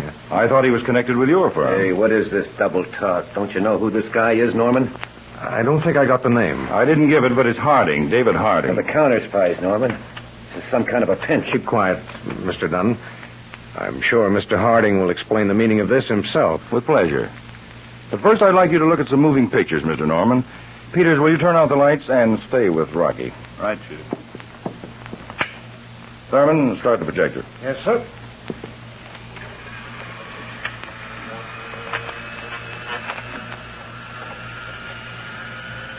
Recognize yourself, Mr. Norman? Yes. I must say I photographed better than Mr. Sanford. Hey, look, I don't Quiet, have to... Rocky. I thought silent pictures were passé. Well, not always. Notice this next shot, the way the camera zooms in for a close-up. Telephoto lens. Oh, yes, Now, this is all very interesting. Is there any point? Definitely, Mr. Norman. I'm arresting you for extortion, criminal slander, and whatever other counts we can dig up against you. On the basis of this film? Yes. It's silent, Mr. Harding. I was discussing legitimate business with Mr. Sanford when you took them, and if he says different, he's a liar. The pictures say different. You'll notice how Mr. Sanford kept moving around to keep your face toward one of our cameras. That had a purpose. I don't bluff easy, Mr. Harding. You don't have to. I told you Mr. Thurman was the interpreter. What's Norman saying on the screen now, Thurman? I've got an organization behind me. One of the biggest syndicates in the country. The Syndicate of Rocky Dunn. What? That's how we picked Rocky up. Smart guy, huh, Norman? You blabbering little nose. Hold him, Peter. Cut it, Rocky. I'll show you. You fool, don't you see it's a trick? Let me go, right? For Rocky. Rocky always had a reputation for a quick trigger temper. Now, look here, Mr. Harding. Why don't you give it up, Norman? Mr. Thurman is a lip reader. Lip reader? Yes, and he'll appear in court, together with a dozen other expert lip readers to testify to every word you said. On top of which we've got Rocky in as a pickup order out for his girlfriend, Dot, to round out our case. Lip reader? That's right, Norman. Come on, Peters, let's get him to headquarters. Looks like that's the only way we'll convince him this arrest is not a rumor, but a fact.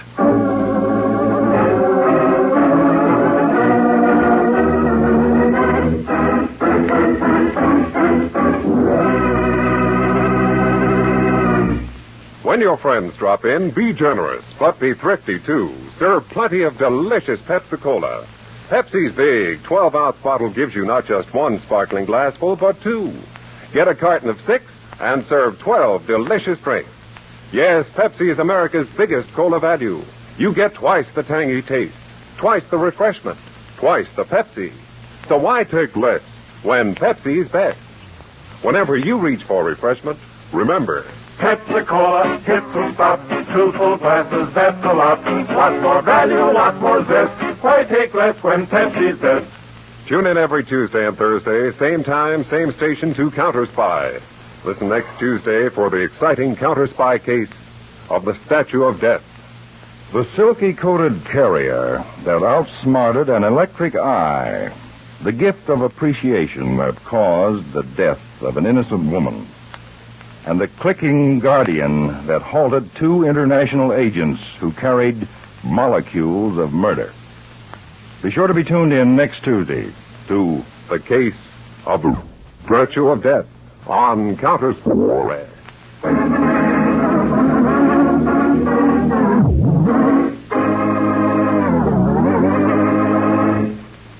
Tonight's Counterspy program originated in New York, was directed by William M. Sweets, and featured Don McLaughlin and Mandel Kramer, with music by Rosa Rio.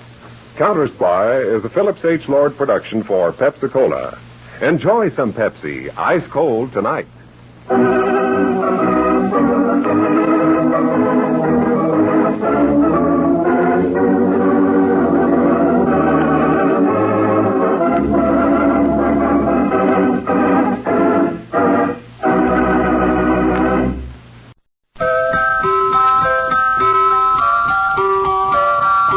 Pepsi-Cola, P-E-P-S-I. That's your smartest cola buy.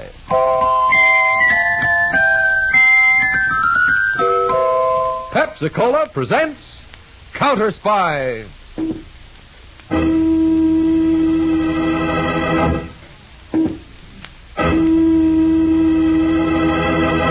Washington calling David Harding, Counterspy.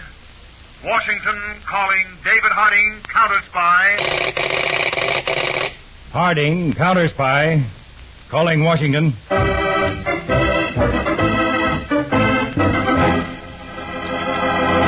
United States Counterspies, especially appointed to investigate and combat the enemies of our country, both at home and abroad.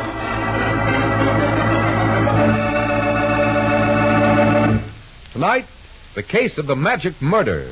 A thrilling Counterspy report to the American people. Brought to you each Tuesday and Thursday by delicious Pepsi-Cola. And now, another report to the American people. In your family's interest, listen to these findings, recently released by the United States Testing Company, Incorporated. After thorough and impartial tests, Pepsi-Cola proved of highest purity.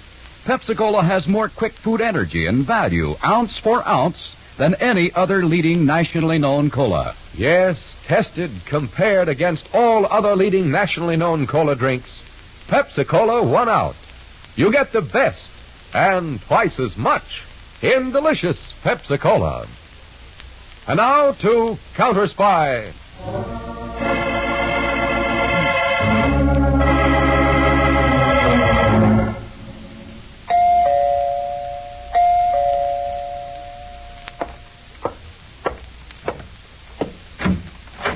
Oh, this would be Mr. Peters, would it not? Good evening, Professor Cabarrus. Good evening. I appreciate you seeing me this evening. Please come in. Thank you. This chair by the desk, Mr. Peters. Thanks. Well, you were lucky to find such a nice little house so near Washington, Professor. It was your chief of the Counterspies, Mr. David Harding, who helped me find it, Mr. Peters. The 3 rooms are sufficient for my personal needs. I have turned the cellar into a fine laboratory for my homework. Of course, you'll be working most of the time at the government laboratories, won't you, sir? Yes. The development of turbojet engines for land vehicles is a big project. Mm-hmm. I'm honored to have been brought to this country by your great government to work on it. Why, the possibilities of jet engines for land use are... But you did not come for a lecture on engines, Mr. Peters. Not quite, Professor. The main purpose of my visit is to have you fill out this questionnaire. That is what you mentioned on the telephone. Yes. Now, by law, the Counterspies are responsible for the safety of distinguished visitors from abroad. The more information we have, the easier our job is. But no one means me any harm, Mr. Peters. We hope not. But in these days, there's no knowing. Oh. Now, will you fill in these blanks? Now then, do we have the full name correctly, Professor? Of the University of Maslava. First name, Jan. Middle name, Fyodorovich. Yes, and last name, Cabarrus. C-A-B-A-R-R-U-S. Correct. It's an odd name, sir. But common in my part of Europe. Oh? Now, our records already show that you hold 5 degrees. Yes. And before the last war, you were a scientific consultant to the government of your own country. Those were happy, fruitful days, Mr. Peters. But today, my country is in the hands of... My feelings on that point are very strong, Mr. Peters. Please, go on. Now, as to your experiences during the war and immediately after, our records require some more information. Well, I shall do my best. In 1939, when the Germans first...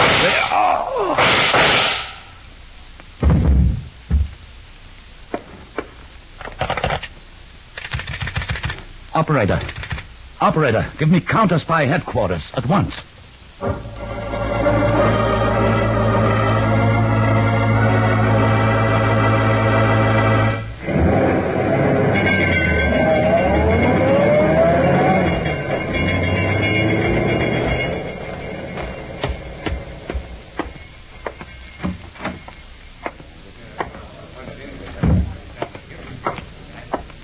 Feeling all right now, Professor Cabarrus? Somewhat shaken, Mr. Harding. I am much more disturbed over Mr. Peters. Me too. Very seriously wounded in the head. Oh. He's been taken to the Counterspy infirmary. The shots seem to come, you said, from that glass door to the sunroom. Yes. It must have been opened quietly by someone as Mr. Peters and I were filling out this... Oh, by the way, here it is. Oh, the questionnaire. Thank you. Oh, Professor, did you by any chance get a glimpse of the man who fired the shots? Just as it were, out of the corner of my eye. Well, can you recall anything at all? Try to recreate the image of that moment in your mind if you can. Let me see. I was here. And Mr. Peters was there. You were at right angles to the sunroom door? Yes. And then the door must have opened. He wore a black velour hat. Oh? And, he must have been holding the pistol in his left hand. Left-handed. Now, go ahead. I believe he was tall, wearing a dark coat, and And yes, a mustache. Black or dark brown. And one other thing. Yeah? In my mind, the picture of that man is like death. Death? He seems like a skeleton. Sunken eyes. Thin face. Oh, I'm sorry, Mr. Harding. This may be all a waste of time. Your pardon, Mr. Harding. Yes, Edwards. You and the boys find anything? Yes, sir. The attacker apparently entered the sunroom from outside the house. Cut out a square of glass above the lock on the door from outside into the sunroom. See. Professor Cabarrus, with your permission, my men will keep working here. We can't even tell now whether the shots were meant for you or for Mr. Peters. Edwards, bring all the data with you later. Yes, sir. I'm going to headquarters to see how Peters is.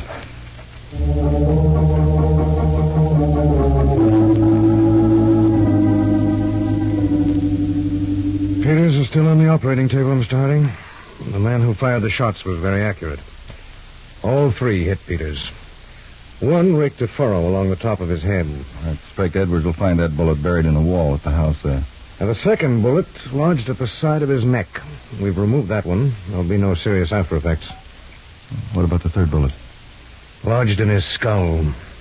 We're studying the x-rays now. Doctor, Harry Peters is not only my assistant, but he's my friend as well, and I hope... Oh, we're doing our very best, Mr. Harding. Would you excuse me?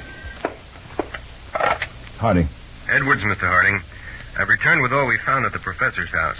I'm in the identification section now. Thank you, Edwards. I'll be right down.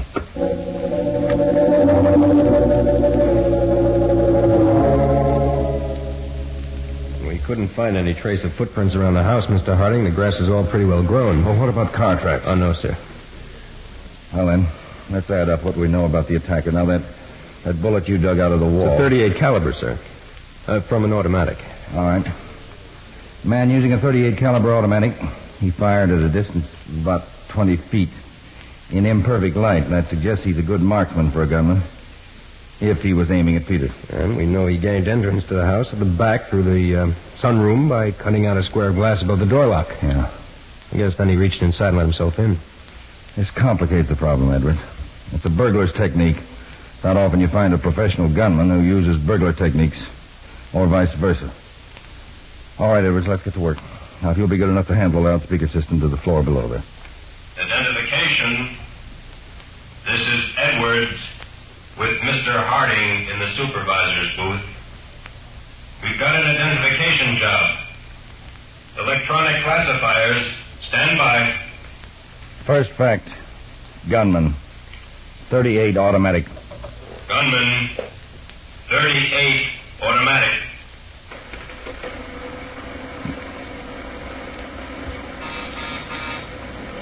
Next. Left-handed. Left-handed.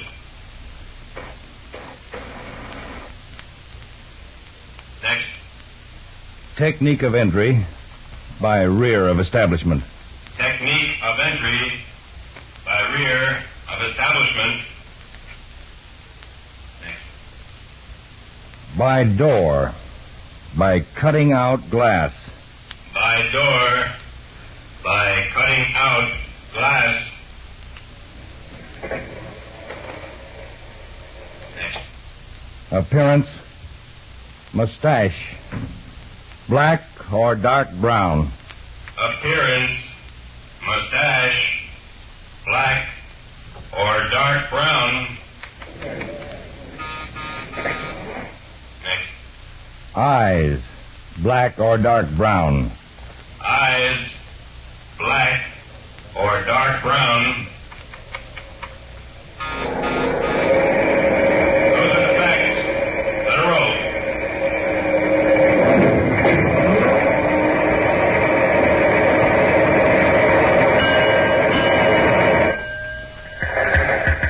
They got something, Edward. Yes, sir. Man's coming up here to the booth on the teletype. Here you are, sir. Well. Outside wire, please. This is very strange, Edwards.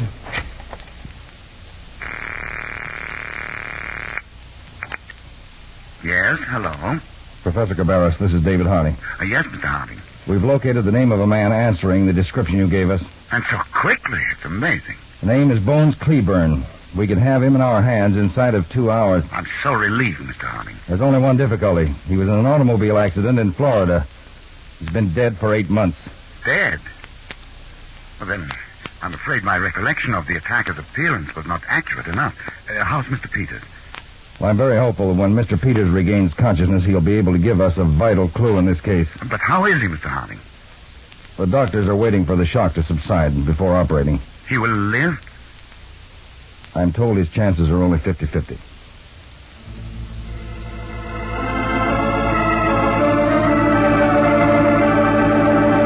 We just don't dare operate, Mr. Harding. We just don't dare. I don't understand, Dr. Dillon. Well, the bullet lodged in the frontal lobe. Probably the frontal gyrus. Just missing the lateral cerebral artery. Oh. Now, the removal would be a most delicate operation.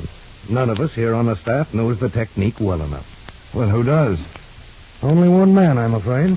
A great brain surgeon who just this past year developed a new technique for this type of brain operation. Get him over here, Dr. Dillon. Well, he's Dr. K.T. Holborn of Central Hospital, Colby City. Colby City? That's 1,000 miles away. Well, let's get on the phone. Dr. Peters has got to be saved.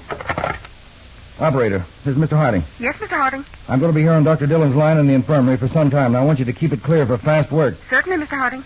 I want to place a call to Colby City, Central Hospital, Dr. K.T. Holborn. That's Holburn. Colby City, Central Hospital, Dr. K.T. Holborn. Right, and rush it.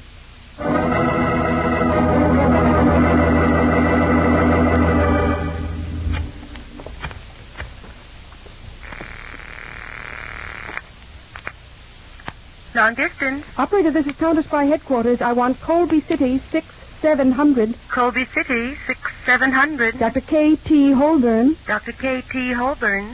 What is your number, Fizz? Equator 1000. Will you hold the line, Fizz?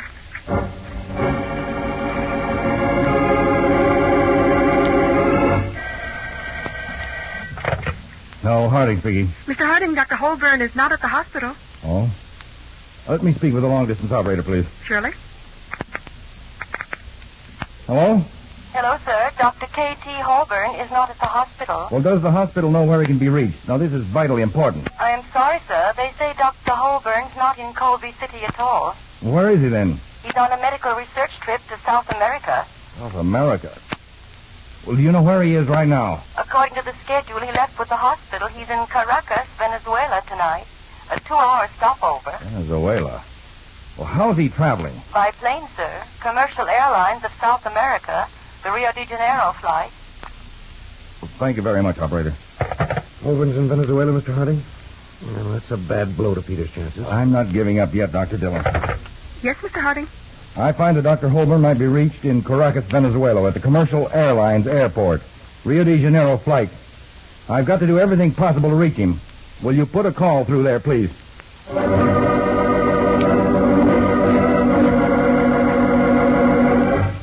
Hello, Miami. This is Washington, long distance. Will you give me your overseas operator? Overseas? Hello, overseas. The ticket. Washington, Equator 1000. Mr. David Harding, Counterspy headquarters, calling Dr. K.T. Holborn at Commercial Airlines Airport, Caracas, Venezuela. Washington, Equator 1000. Mr. David Harding, Counterspy headquarters, calling Dr. K.T. Holborn, Commercial Airlines Airport, Caracas, Venezuela. Will you ring the number, Washington? Counterspy headquarters. This is the overseas operator. Let me speak to Mr. Harding, please. Harding speaking. On your call to Caracas, Venezuela, due to the number of calls already on hand, the next available time is tomorrow afternoon. Will that be satisfactory? Tomorrow afternoon, operator Dr. Holborn's a brain surgeon. We must reach him for an important operation. We'll try to complete your call as soon as possible.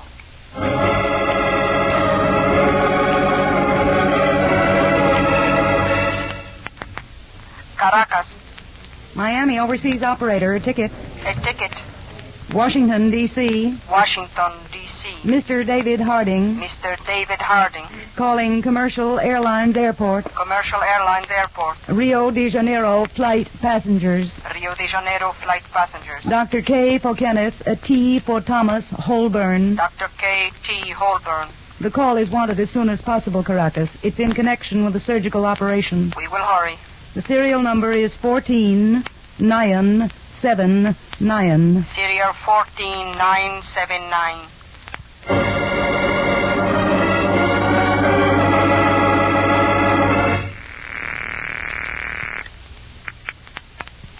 Commercial Airlines Airport. This is the overseas operator in Caracas. Mr. David Harding in Washington, D.C. is calling a passenger on your Rio de Janeiro flight, Dr. K.T. Holborn. Rio de Janeiro flight, it has not yet come in. What time is it due? It was delayed over the Caribbean by bad weather. It is due in 2 hours. We can give Dr. Holborn a message when the flight arrives. Please do so. Have him call the overseas operator. It is in connection with an important surgical operation.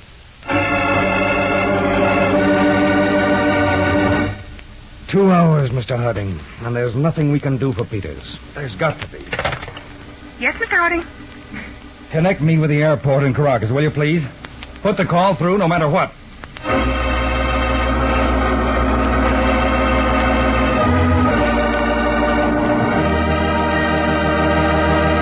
In a moment, back to Counterspy, presented by delicious Pepsi-Cola. Pepsi-Cola, it's a spot. 2 full glasses, that's a lot. Twice as much and better, too. Yes, twice as much and better, too.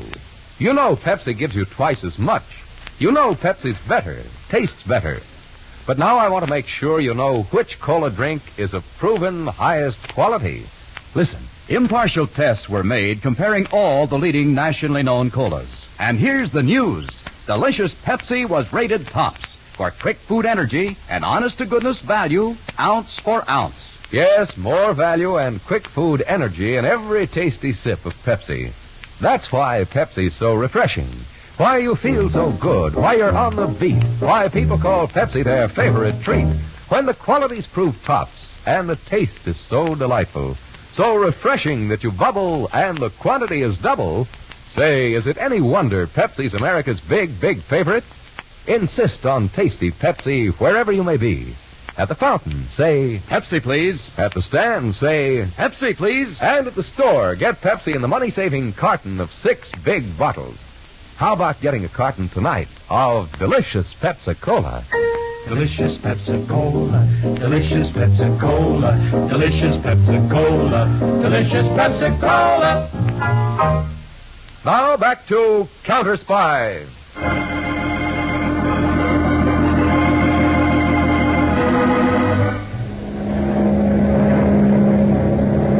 Caracas Airport to Flight 598. Caracas Airport to Flight 598. Flight 598. What is it, Caracas? Do you have a Dr. K.T. Holborn aboard? Dr. Holborn? Yes, we have. There is an emergency telephone call for him from Washington, D.C. You are due in 1 hour and 45 minutes, but at the request of the Chief of the United States Counterspies, we have obtained special permission for you to come in ahead of time, if you can do it. We can try. If you give us the airlane and landing clearance. We will arrange everything. Come in with all possible speed. I can be over the field at 23:30. Bring me in fast.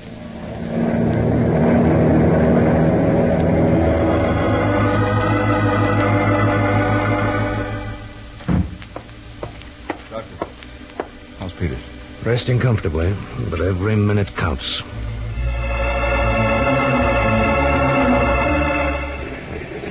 Pilot, where will I find a telephone? Now, that's side entrance to the administration building, Dr. Holborn. Thank you.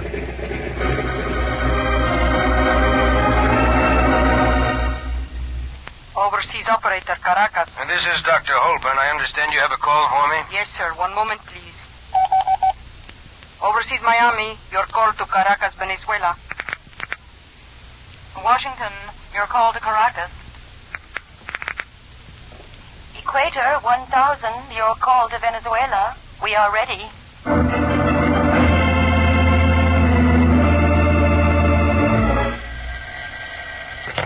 Harding. Dr. Holborn in Venezuela for you, Mr. Harding. Go ahead, please. Dr. Dillon. Talk to him. Yes. Hello. Holborn speaking. Dr. Holborn, this is Dr. Henry Dillon, Chief Medical Officer of the United States Counterspy. Oh, yes, Dr. Dillon.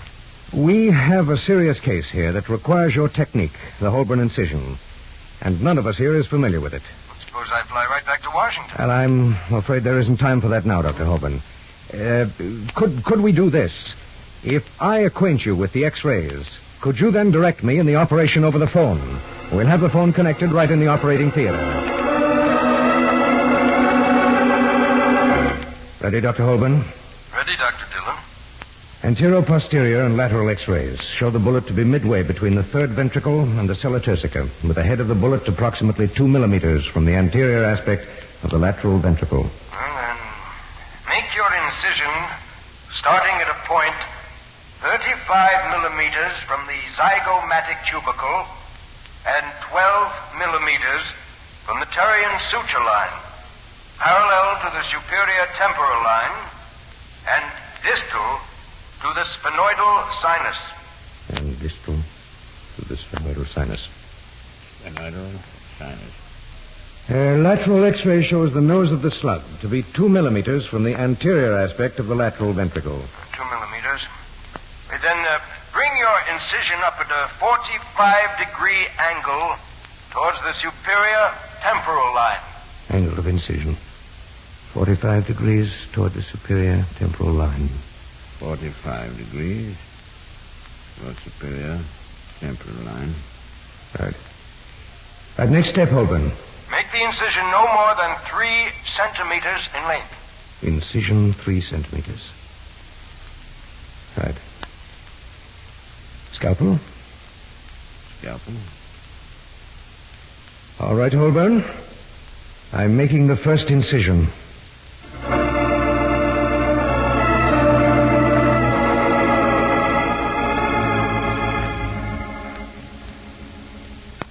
Hello, Peters. Hello, Dave.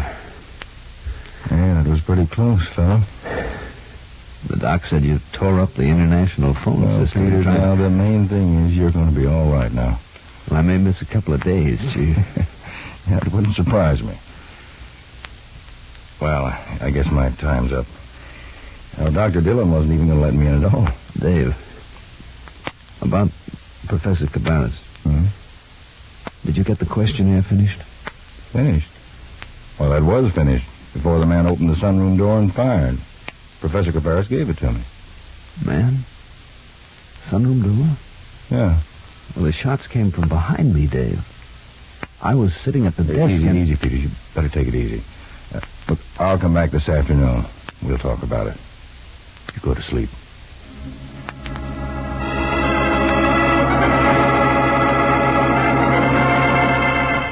Well, Edwards, Professor Cabarrus isn't here, but we can work anyway. Yes, Mr. Harding. Now, Peters said that he was sitting here at the desk. I faced him right at the sunroom door.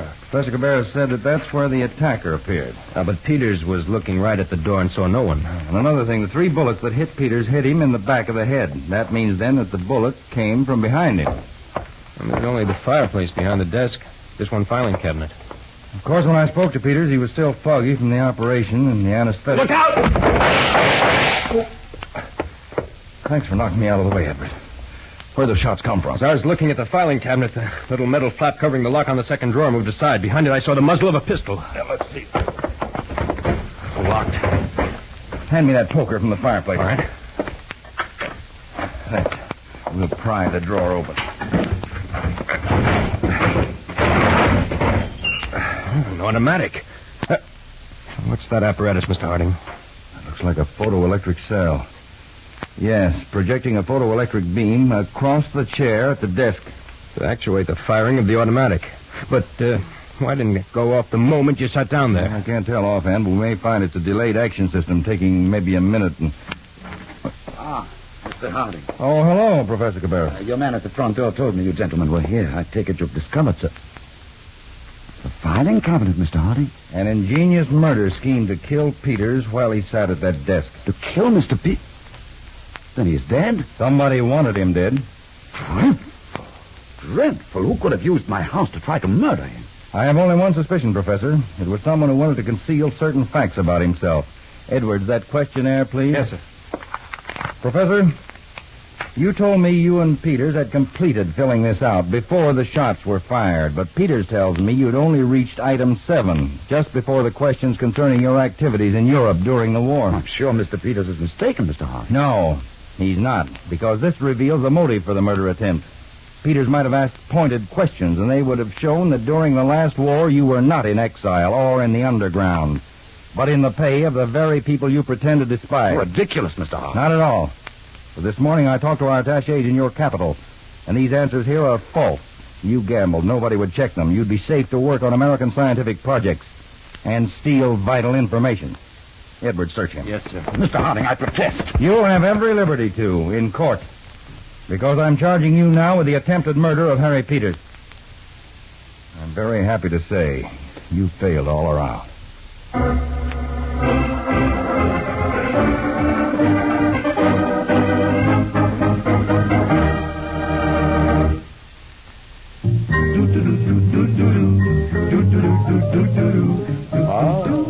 Delicious Pepsi-Cola. Bring it on now. Enjoy that bubbling, tangy, tasty treat. Sure hits the spot.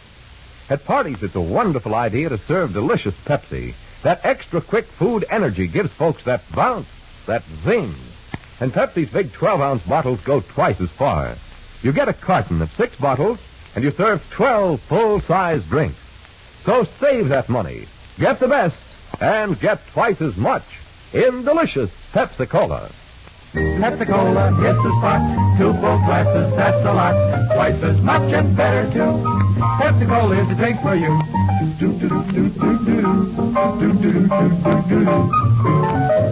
That's it. Delicious Pepsi-Cola. Tune in every Tuesday and Thursday, same time, same station, to Counterspy. Listen on Thursday for the exciting Case of the Bootleg Button. High-grade gold, purified in the white heat of flame. A criminal scheme forged in the heat of greed.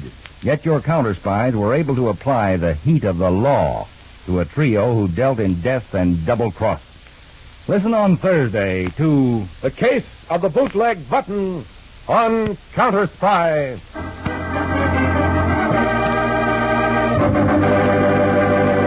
Tonight's Counterspy program originated in New York and was directed by Leonard L. Bass, dramatized by Paul Milton, and featured Don McLaughlin and Mandel Kramer with music by Jesse Crawford.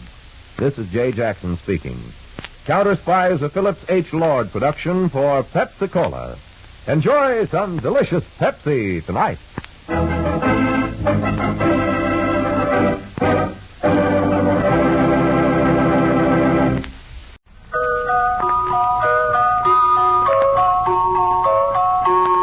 Pepsi-Cola, P-E-P-S-I. That's your smartest cola buy.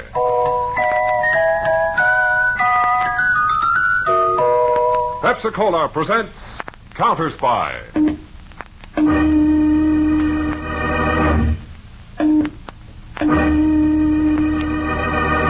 Washington calling David Harding, Counterspy. Washington calling David Harding, Counterspy. Harding, Counterspy, calling Washington.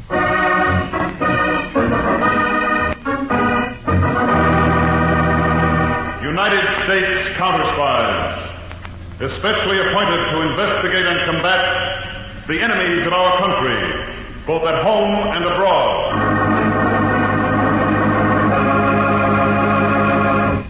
Tonight, the case of the hot car killer. Another Counterspy report to the American people. Brought to you each Tuesday and Thursday by Pepsi-Cola. Pepsi-Cola hits a spot. 2 full glasses, that's a lot. That's right, you heard what they said. 2 full glasses of sparkling Pepsi from one big 12-ounce bottle. You're getting an extra glassful. And what a delicious glassful. The most refreshing, delightful cola that ever tickled your taste. You can't top Pepsi's tangy flavor. And that big, big bottle saves you money, goes twice as far. Pepsi's America's big, big favorite. And America's biggest cola value. So why take less when Pepsi is best? Whenever you reach for refreshment, remember, Why take less when Pepsi's best? And now to Counterspy.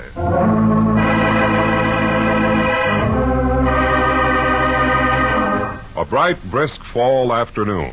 Around the dirt track roar a dozen low-slung racing cars. Sudden death, an added passenger in every one. Axles brush on the straightaways. Tires scream as they skid on turns, then straighten out again. A man wearing the armband of an official of the track runs to the pit of car number 18. Hey, you! Yeah? Are you the mechanic of car 18, driver Joe Stacy? What's the matter? This is an official order. Flag him down. Pull him out. He's like the wind. I said stop him. Now, he's just coming in the straightway. Here's your flag. Use it. Okay.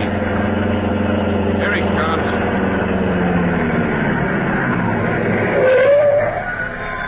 What's the idea of hauling me in? Stacy, this track will not tolerate dangerous, irresponsible drivers like you. We're hereby forbidding you to finish this race. And we're going to see to it that you're barred from every other track in the country. Now get yourself and your car out of here in a hurry. Holy smoke, Joe. What are you going to do now? It's no problem, Mitch. Back in New York, my future's all taken care of. I got a wonderful, beautiful connection there. With red hair.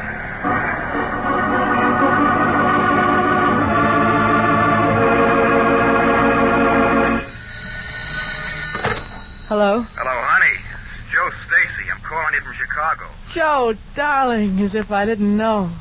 You coming to New York? I got it, Laura. I've been bounced off the tracks for good. Oh, Joe. After I take a good long look at you, I'm going to need eating money. You got any ideas? Sure, Joe. I'm a business career woman now. What? I'm a secretary. Private secretary to a corporation. The corporation is 5'8", 150 pounds with gray hair and a big fat bank account. So how do I fit in? Leave that to me, Joe. I'll get you a job with my corporation. I'm going over to his apartment now. Joe, it's a penthouse with overstuffed chairs, soft as marshmallows, and a view of New York. There's only one real trouble with the job. He keeps playing a certain phonograph record again and again and again and again.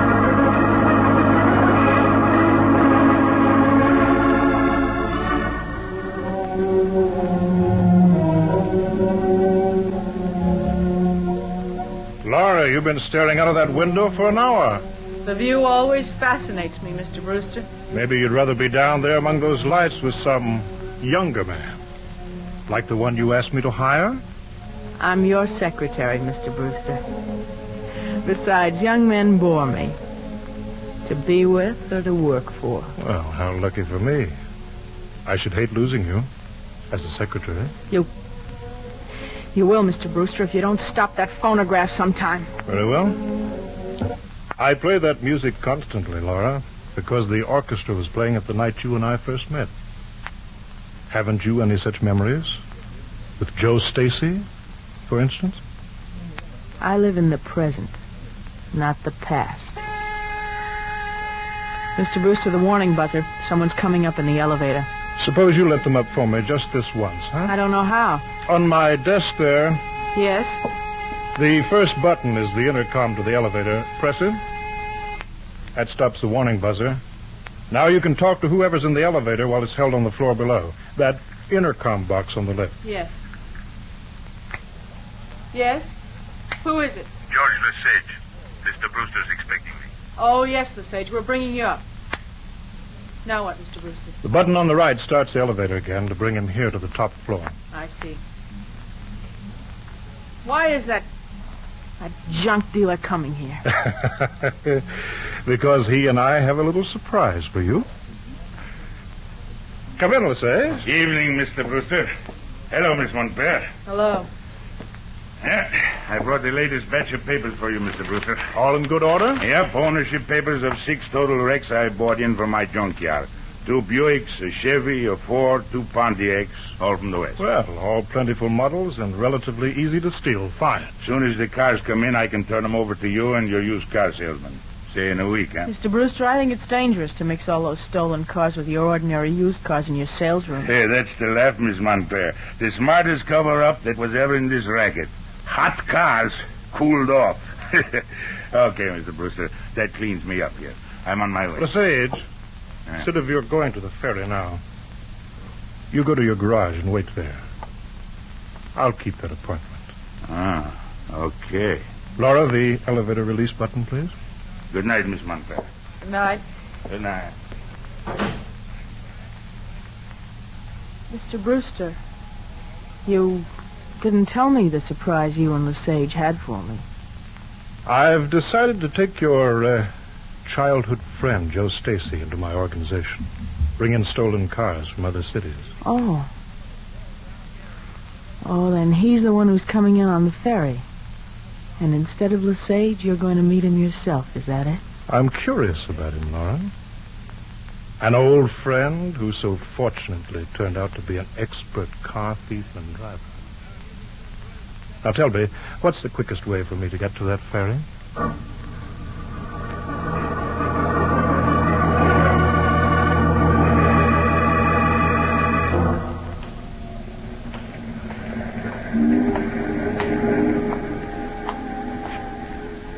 Oh, mister, you got a light? I think so. Stacy? Yeah, Lesage. No. I'm Andrew Brewster.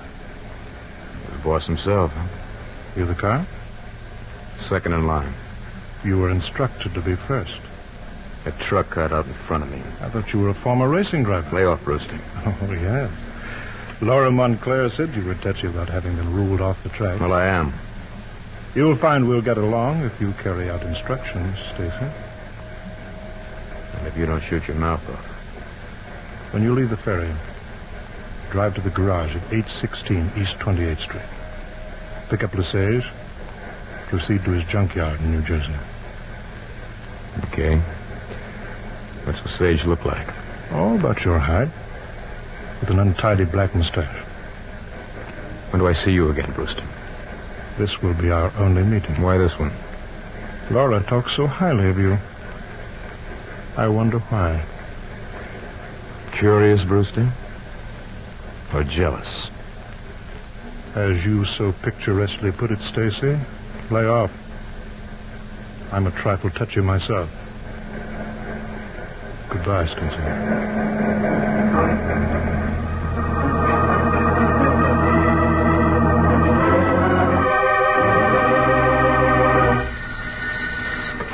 Hello? It's Montclair. Lesage talking. Give me Brewster. He hasn't returned from his ferry trip. Listen, I went back to my garage like Brewster told me and found my assistant hired a new guy. And I spotted him for a cop. What? I cleared out to make this call. The cop is there now, and you gotta head Joe Stacy off. Can you do it? No, I can't. It's too late. He must be at the garage right now.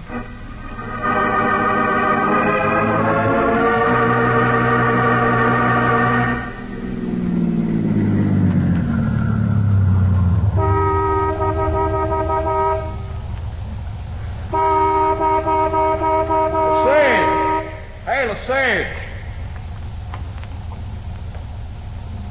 All right, you. Come on out of that car. You, Lesage? Yeah. Come on out of that car. Come on.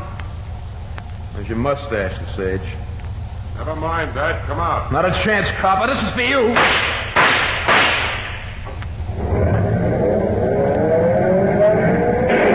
Confound that pillar.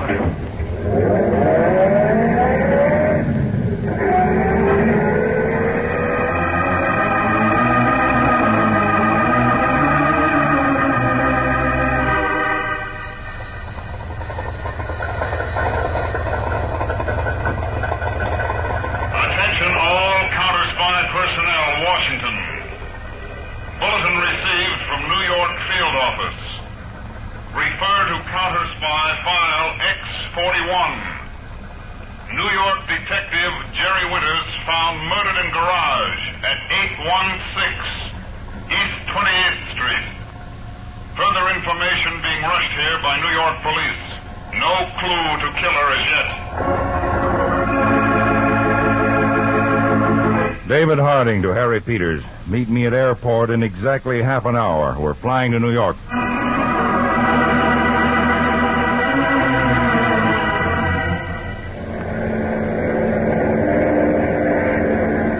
Peters, you saw the message about the murder of Detective Jerry Winters. Yes, Dave, but I didn't know what to make of it. Read this letter, Peters. Winter's division chief. Teletype it in. Dear Chief, I'm scribbling this in a hurry in a cheap boarding house since I may not get a chance to write again.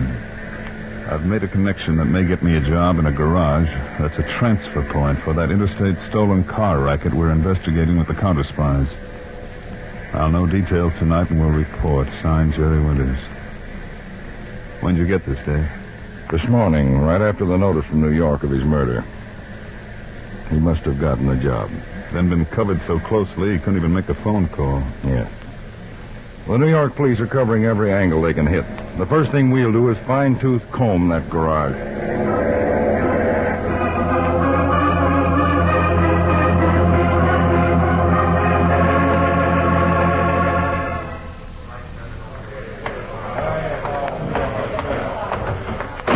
Dave, I've been interviewing all the employees of this garage. They all swear that if there was anything crooked going on here, they didn't know a thing about it. How about the owner? His name is George Lesage, but they say they rarely see him, and nobody knows where he might be right now. How are you making out? Well, I've been working with the examination crew. Take a look at this concrete pillar, Peter. The concrete gouged out about 2 feet up from the floor. Looks as if a car cracked into it. Yes, and one of the employees I talked to earlier said it must have happened during the night. And how does that help us? Well, take a look at it through this pocket magnifier. Flecks of paint. 2 colors. Benson of the examination crew says some of the flecks are of brown paint over a year old. And these other flecks of light blue paint with a top coat, a freshly repainted car. And that's one of the first steps of an efficient hot car outfit, Peters, to give the stolen cars a quick repaint. Somewhere there's a car with a dented fender, brown paint underneath, blue paint over it. I want to put out a fast bulletin and find that car.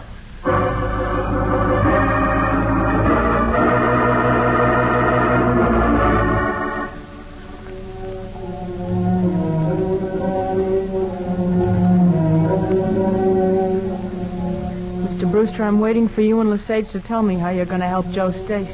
Miss Montclair, Stacy's safe in my junkyard over in Jersey. Besides, Laura, he sounds like a man who helps himself. I introduced him to you, Mr. Brewster. He killed a detective to protect your racket. You've got to help him. On his account? On yours. And mine. I wonder if I can afford to have a cop killer in my organization. What are you getting at? Sage, remember what happened to Whitey? Driving along a mountain road, his car went over the side of a cliff. Accidentally. Laura. I won't help you, Mr. Brewster. Laura, my dear, Stacy knows and trusts you. You're going to invite him for a ride with Lesage tomorrow. You brought him into our organization. It's only fitting that you help him leave it.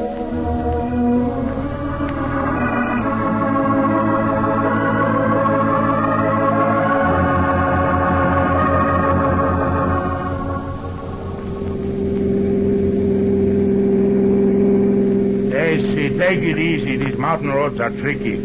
Quit worrying, Lesage. But you had a few drinks. Listen, I can drive with my eyes shut. Maybe, Joe, but I wouldn't like to be with you when you try it. Why don't we pull over for a while? Anything you say, baby.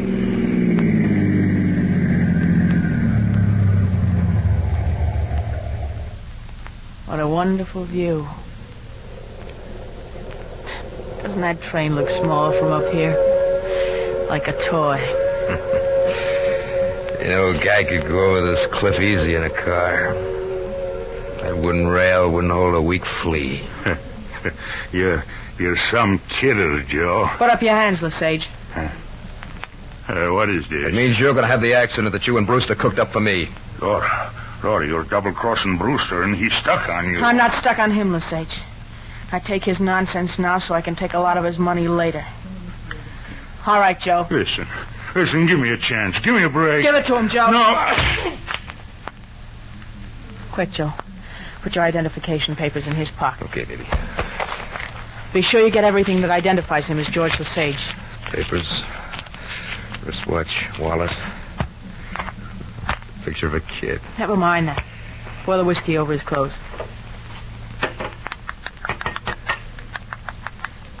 Smell like a saloon. Hurry, he's coming too. Start the engine. Can you get the car over the cliff alone? I don't want my fingerprints on it. What about mine? The more prints there are of you, the surer the police will be it was you that crashed. Okay, baby. Now you get out. Be careful, Joe. I'll start her into a skid. I'm good at that. Then jump. Keep that door open. Right. Hurry before another car comes along. Take it easy, baby. Jump, Joe! Coming. There she goes.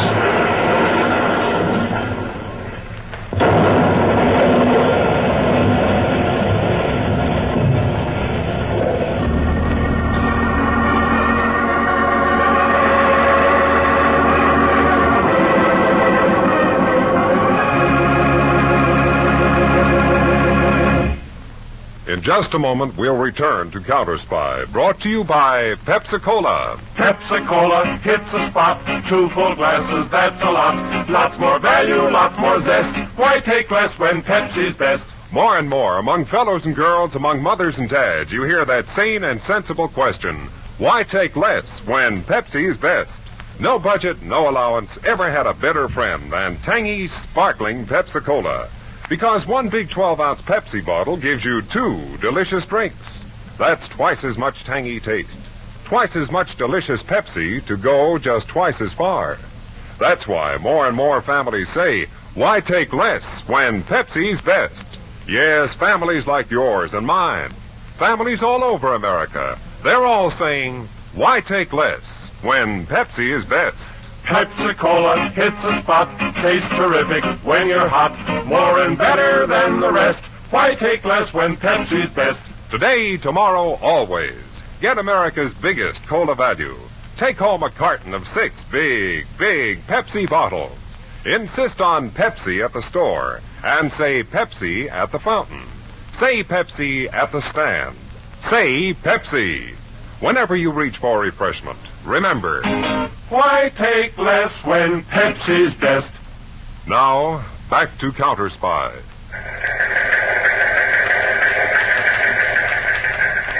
Routine report to Statistical Department, Washington.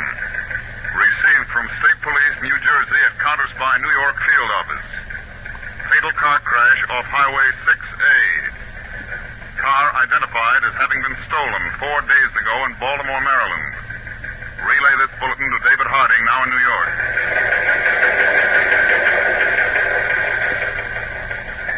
File copy of instructions. Harding to Peters. Check on that stolen car and Highway 6A accident.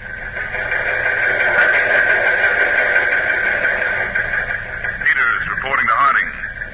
Wreck almost complete, but left fender shows dent corresponding to gash and concrete pillar in Lesage garage. Undercoat of paint brown. Outer coat blue. Victim tentatively identified from fingerprints on car and papers as one Joe Stacy. Fingerprints forwarded to Washington.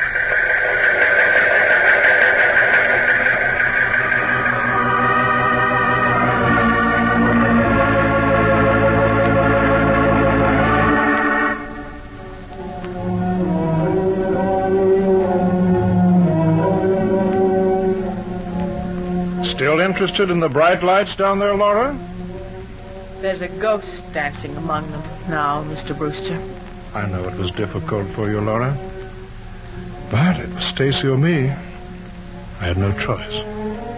Neither did I. As you so often said yourself, we're in a tough racket, aren't we?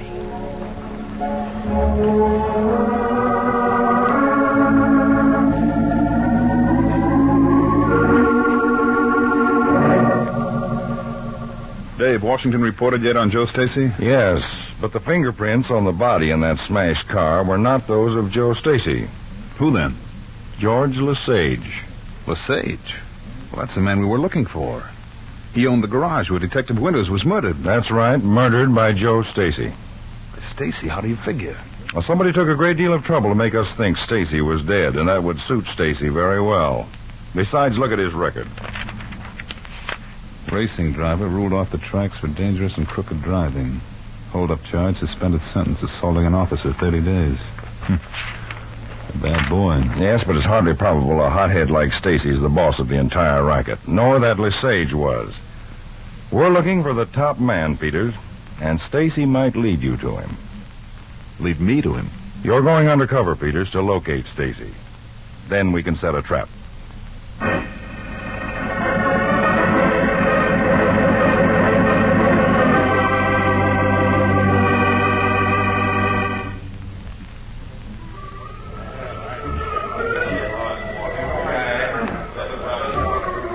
Joe, I'm worried. Well, what about, baby? I don't think it's safe for us to meet in such a public place. I got this tavern in my pocket. Besides, this new mustache is sprouting.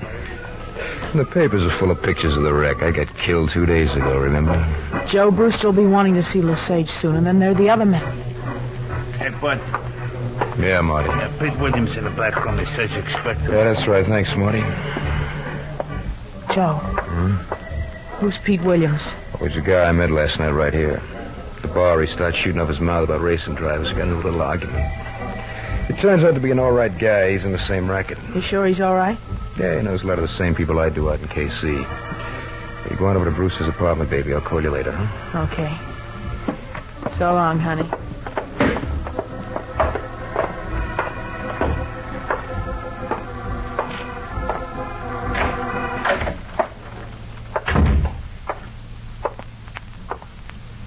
Hello, Pete.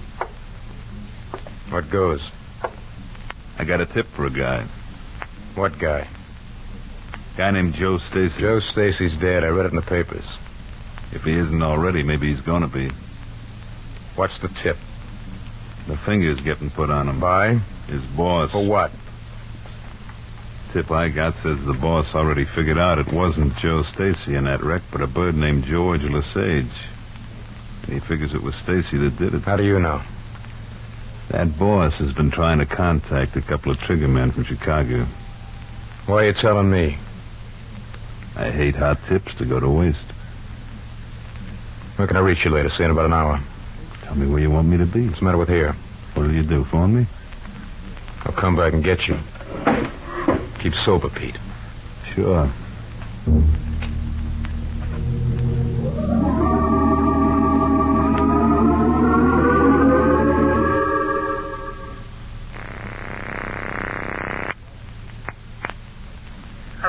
Hello, honey, it's Joe.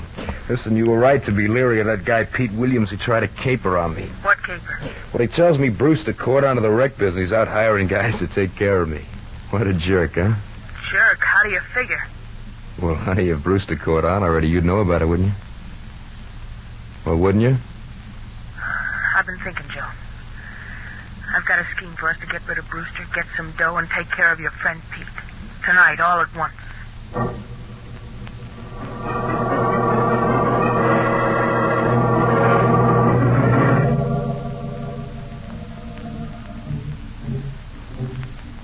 Dave, Peters, I've landed Stacy. Good work. Did he reveal who the boss is? No, but he's pulling me in on his scheme of revenge on the boss. We're going to hold him up. Then Stacy plans to kill him. Well, I'll be close behind you with one of our mobile squads. We'll break it up in time. Well, it may not be easy, Dave. The boss lives in a penthouse and has some tricky system to control the elevator. Stacy's girlfriend is going to double-cross the boss and let us in. Then you'll have to find some way of letting us in. When's the job set for? 11 o'clock tonight.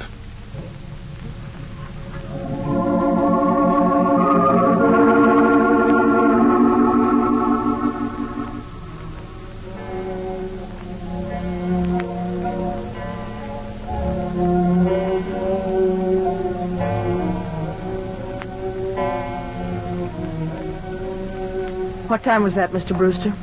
11. You seem restless, Laura. Bored with your job? Mr. Brewster, believe me, I was never less bored with it. Someone's in the elevator. I'm not expecting anyone. I'll find out who it is. Brewster, stay away from that intercom. Laura, what's the meaning of that gun? Push the power button. Laura... Push that power button. As you say. Sit down by the desk. Laura, what is the meaning of this? Shut up! Hello, Brewster. Stacy. In the flesh. I thought you were dead. Laura told Cut me. the act, Brewster. I know about the hood you were trying to get to rub me out. Rub you out? I tell you, I thought you were dead. You're lying, Brewster. Stacy, who is this other man? Pete Williams. The guy who put the finger on you for putting the finger on me. Oh, this man is tricking you, I swear. Listen, Brewster. Wait. Maybe Brewster's telling the truth. Maybe Pete is. That's what we're going to find out. Meantime, I'm holding the gun. Pete. Yeah? In the right-hand drawer of the desk, the combination of the safe. Okay. Safe? Yeah, Brewster, we're taking a little trip. Joe's staying here. Laura, you can't leave me for this cheap thug. Quiet. Laura, here's the combination. Take it, Joe. Open the safe. Where is it? Behind that picture over there on the wall. Okay. Now I can turn that music off for good. Laura, what's that? The buzzer. Someone's in the elevator. Look out, Brewster's going for the butler. Pete, I gotta shoot. Get out of the way. I'll get him. Too late. He's pushed it. The elevator's coming up. Laura, how do we get out? Back exit to the roof. Come on, Pete, you too. Now, don't be suckers and run. How do you know who it is? What? He's right, Joe. We'll play innocent. Whoever it is, we invite in. And we put him to sleep. Good girl. Put away your gun, Laura. Yeah. You, Joe, get by the elevator. Right. Now hold everything. There's nobody in the elevator. It's a trick. Hold everything, all of you. Counterspies. Don't move or we shoot. What? All right, boys. Cover every door and window. Okay, boys. You all right, Peter? Yes, Mr. Harding. But I wish I'd known you were coming in from the terrace. Looks like a good haul you made. This is Joe Stacy, murderer. About ready to have a stroke. You lousy Joe, shut up. And this, I take it, is the girlfriend. Not yours, copper. Take your hands off me. Gladly, after I get these handcuffs on you. And here, out cold behind the desk, Mr. Harding, the big fish. Andrew Brewster. Used car dealer and hot car racketeer. Peters, he looks so peaceful, I almost hate to wake him up and give him all the bad news he's got coming to him. But on second thought, I think it'll be a real pleasure. Let's get to it, Peters.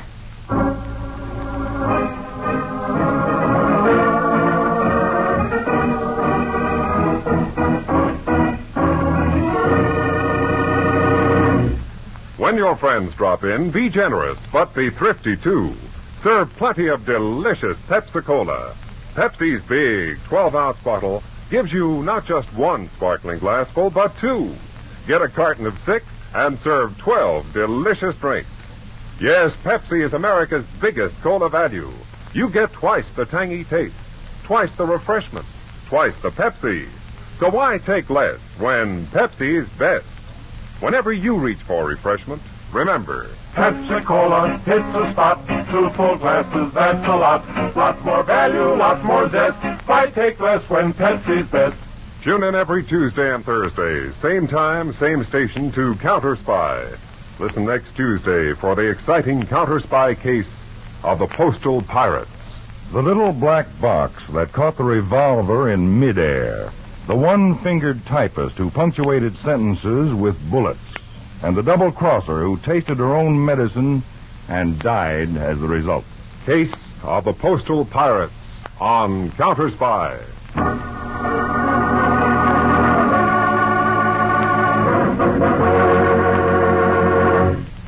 Tonight's Counterspy program originated in New York, was directed by William M. Sweets, and featured Don McLaughlin and Mandel Kramer, with music by Jesse Crawford.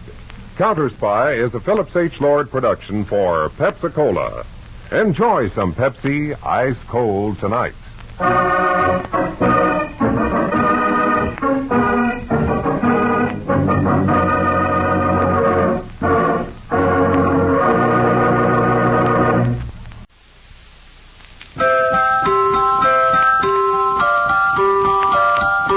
Pepsi-Cola, P-E-P-S-I. That's your smartest cola buy. Pepsi-Cola presents Counterspy.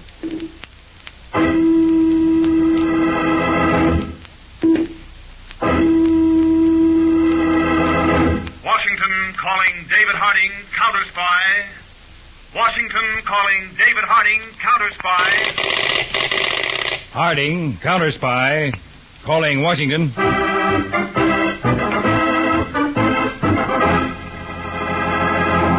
United States Counterspies, especially appointed to investigate and combat the enemies of our country, both at home and abroad.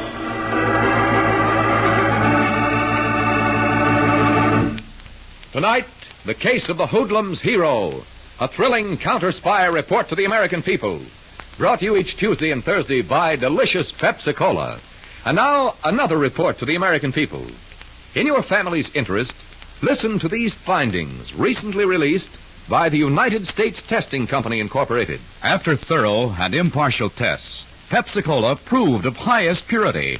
Pepsi-Cola has more quick food energy and value, ounce for ounce, than any other leading nationally known cola. Yes, tested, compared against all other leading nationally known cola drinks, Pepsi-Cola won out. You get the best and twice as much in delicious Pepsi-Cola. And now to Counterspy.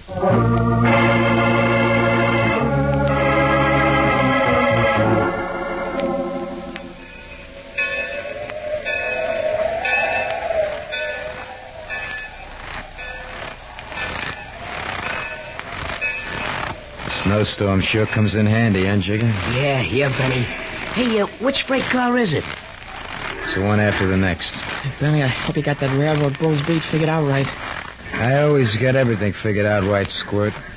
Remember that. Okay, sure, Benny, sure. And what are you shaking in your pants about? Just a little scared. Look, it's the kid's first job, Benny. Who's asking you an opinion, Jigger? What? Nobody, Benny. Then keep your trap shut. Okay, here we are. You take the chisel, Jigger. Right. Squirt, you the hammer. Yeah. Use the burlap over it to keep it quiet. All right, Benny. Pry up the lock. I'll get under it with the crowbar.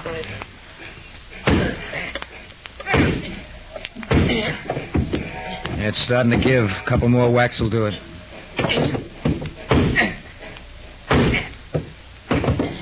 Okay, Benny, all yours. Right.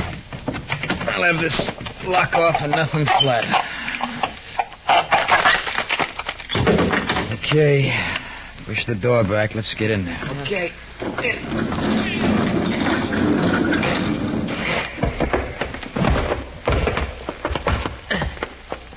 Now, give me the flashlight, Jigger. Here you are, Benny. Them's the crates. Now we'll see if they got those fancy precision tools in them like I was tipped off. You hold down the end of the crate, Squirt. Jigger will pry up the top. All right, Jigger. Right, Benny.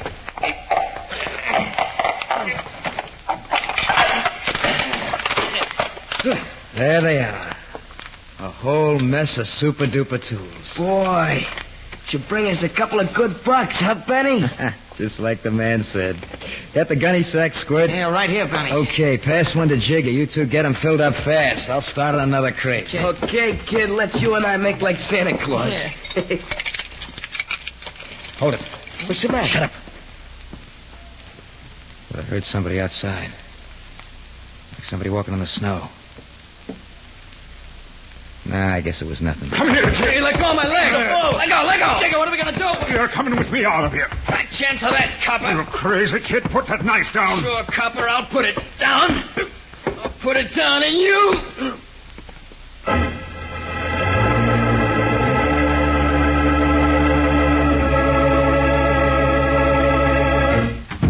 Benny, Jigger, over here behind the hallway stairs, Squirt. Where you been, Squirt? Shh. My mom and Papa right there in the parlor. Let's go downstairs. Okay. Benny wants to know where you've been for the last 3 days, Squirt.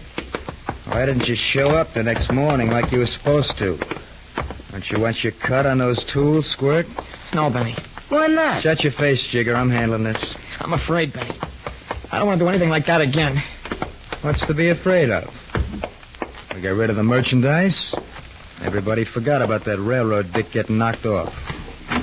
Just the same, Benny. Just the same, you ain't pulling out. But, Benny, look, You're staying in, you understand? Hey, Benny. You're in till I say you can pull out. Hey, Benny, please, no more. No more. I'm going to slap that face of yours around so I make sure you know what I'm talking about. Okay, that's enough of that. What's the idea? We were just standing... Come with me. You and these 2 kids with you. Let's go. Well, where we going? You're going to headquarters.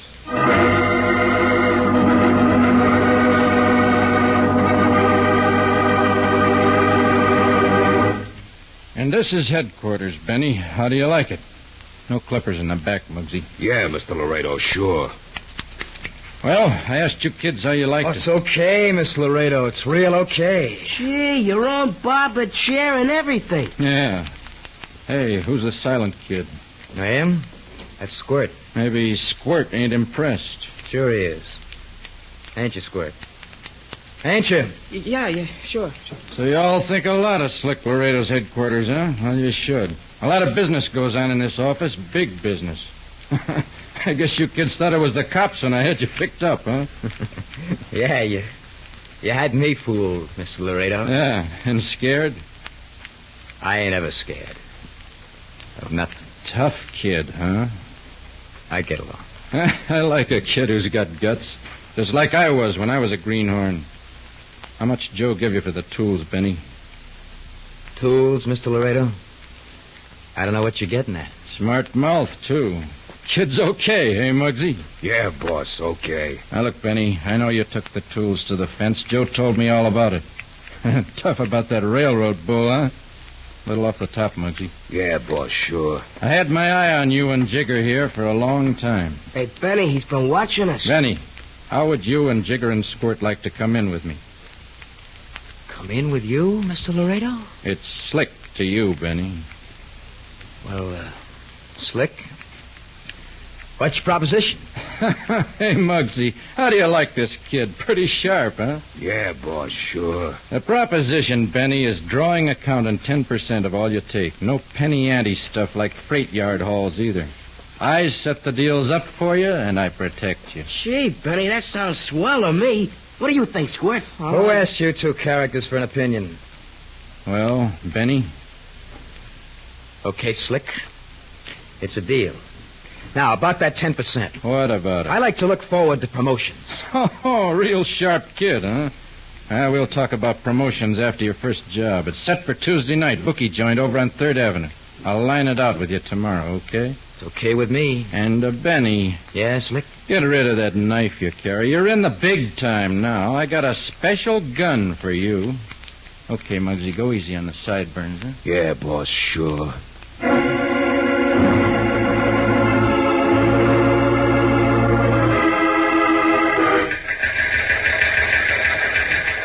From David Harding, Counterspy Headquarters, Washington, to Commissioner of Police Robert Denfield, Bay City. Replying to your recent request for assistance in regard to rise of juvenile delinquency in your city, my assistant Harry Peters and I will arrive your city tomorrow morning. We'll meet you at headquarters.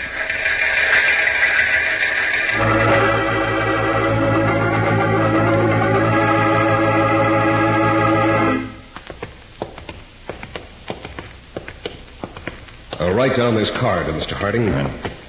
We've turned the whole sub-basement of our police headquarters here into a special lineup room for juvenile cases. See, Commissioner Denfield, to separate them from the older and hardened criminals, huh? Yes. I got the idea from one of your Counterspy bulletins. I asked you to come down here, Mr. Harding, so you could see firsthand this city's juvenile delinquency problem. Well, that's why we're on this tour, Commissioner Denfield. See what the Counterspies can do to help. Oh, here we are.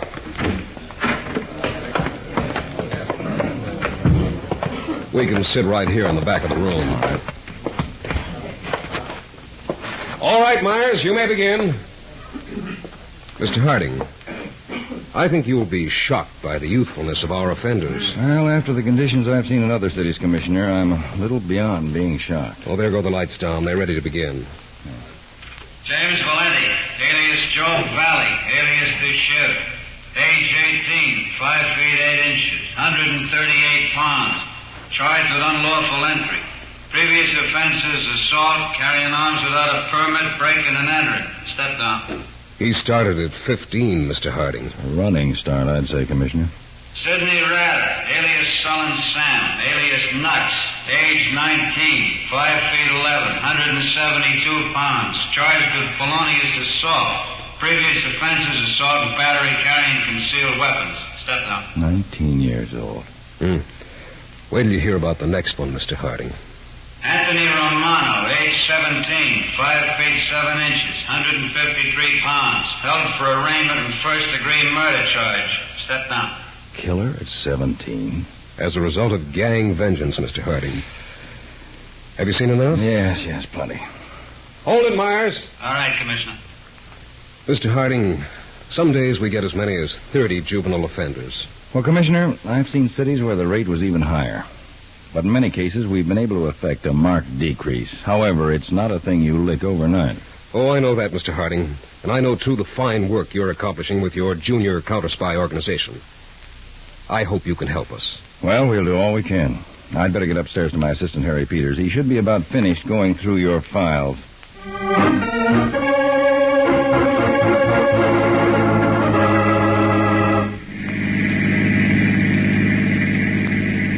Well, Peter, come up with anything? Dave, looks as if you're right again. You mean you found a likely Fagin in the files? I've got a line on one rackets boy in this town who sure looks as if he's it. Now, go ahead. I'll read you my notes. Salvador Laredo, nicknamed Slick, because he's fastidious about his dress and appearance. 31 years old, 12 arrests, no convictions. I could see where the Slick fits for other reasons. Over half of his arrests were for contributing to delinquency of minors, such as sale of lottery tickets, working numbers racket, gambling and betting in pool halls and bowling alleys. Anything else on him, Peter? Nothing except that he was a former dead-end kid who worked his way to the criminal top. I'm afraid that's much more than nothing, Peter. What do you mean, Dave? Well, I mean that kids who get off on the wrong foot are easily attracted to a racketeer like Laredo. Yes, I didn't know what you were driving at.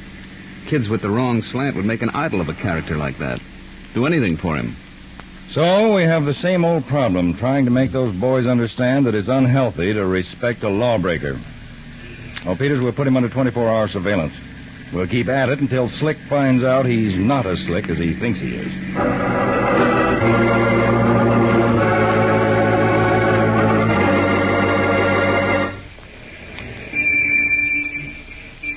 What time is it, Chicken? 2 minutes to go, Benny. Hey, Benny, what if a cop sees you in the alley? You going chicken on me again, Squirt? No, Benny. Just the way things are now with us working for Slick Laredo and you and I with a gun and all. Look, Benny, what if you have to use that gun? So I know how to use it. Even better than a knife. And if you ever try anything funny, Squirt, I'll show you what I mean. Hey, Benny, can we move in now, huh? No. Slick said the bookie in that shop there don't finish counting his take till 2 a.m. Slick said to hit him right on the dot at 2. That's when we're moving in. Hey, Benny. What is it? There's somebody down there at the end of the alley. I don't see nobody. I'm sure. I saw something move. It's just a cat, you dumb cluck. Ought to paste your face in for giving us the jumps. It's 2 o'clock, Benny. Okay, let's go.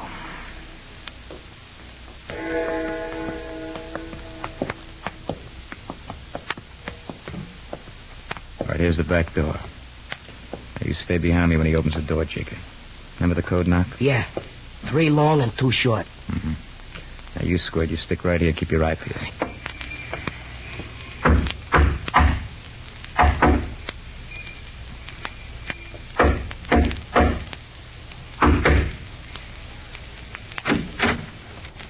Yeah? What do you want? It's a stick-up, pal. Huh? Reach and keep him there. Why, you crummy little punk. Get him up like I said, or I'll blow your stupid brains right out of that fat face. Up! All right, now back up. Come on, Jacob. Close the door. Right. All right, where's the bundle, fat face? Bundle? The dough to take for today. Where is it? Okay. Over there in the safe. So go on, open it. Sure. You're being too easy, fat face. If you're thinking of pulling a fast one, forget it. I've seen too many trigger-happy kids like you to try anything fast. I know better than to... Hey, Benny! Grab it for the gun! Give me that gun or I'll break your arm right off. Yeah, fat face, I'll give it to you right now. Let's get out of here, Benny, when I'm finished. All right, fat face, you asked for it. No, don't, not again. So I'm giving it to you. I'm giving it to you for good.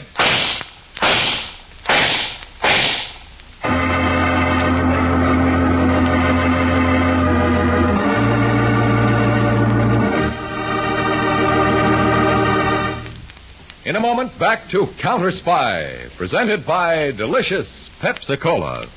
Have you heard about those tests by that famous laboratory? Have you heard the latest news in the Pepsi-Cola story? Yes, there's big news about Pepsi. The cola you've always known was most delicious, the cola you've always known was best value, is now shown to be the cola of proven highest quality. That's right. The U.S. Testing Company Incorporated reports you get more quick food energy ounce for ounce in delicious Pepsi-Cola than any other nationally known leading cola drink. Yes, your Pepsi is really tops. Tastes the tops, is the tops, and gives the most. So go ahead, enjoy that extra zing and bounce delicious Pepsi gives you. Insist on it wherever you may be. When you stop at the fountain, make sure you say, Pepsi, please. When you stop at a stand, make sure you say, Pepsi, please. And at the store, get Pepsi in the money-saving carton of 6 big 12-ounce bottles. Pepsi's 6 bottles serve 12 refreshing glassfuls, twice as much. So save money and get the best. Come on, sing the Pepsi song with us. Pepsi-Cola, it's a spot. 2 full glasses, that's a lot. Twice as much and better, too. Pepsi-Cola is the drink for you. Delicious Pepsi-Cola. Delicious Pepsi-Cola. Delicious Pepsi-Cola. Delicious Pepsi-Cola. And now, back to Counterspy.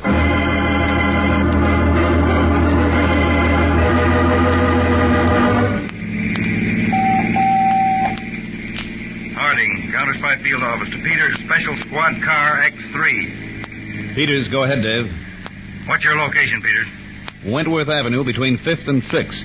Cruising. Well, Peters, I just got a call from Commissioner Denfield about Slick Laredo. I'll meet you at the corner of 11th and Millwood. Get there as fast as you can. Will do, Chief.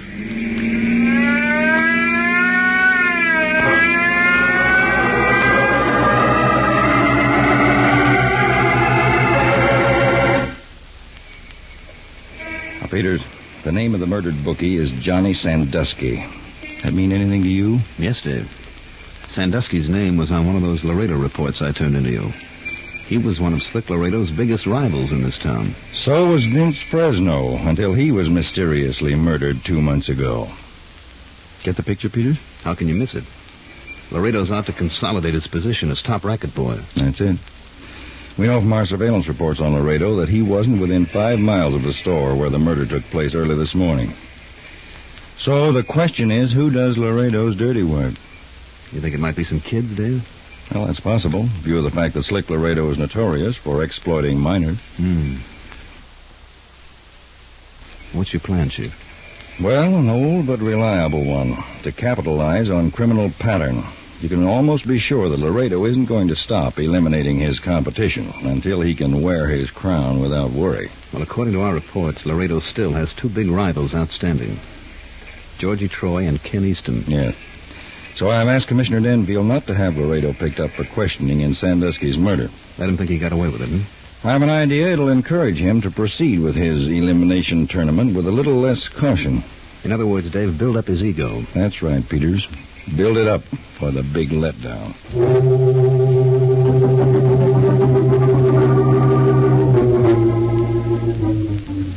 Benny, you shouldn't call me here at the house. Squirt, me and Jigger are still waiting for you down at the candy store. What's the stall for?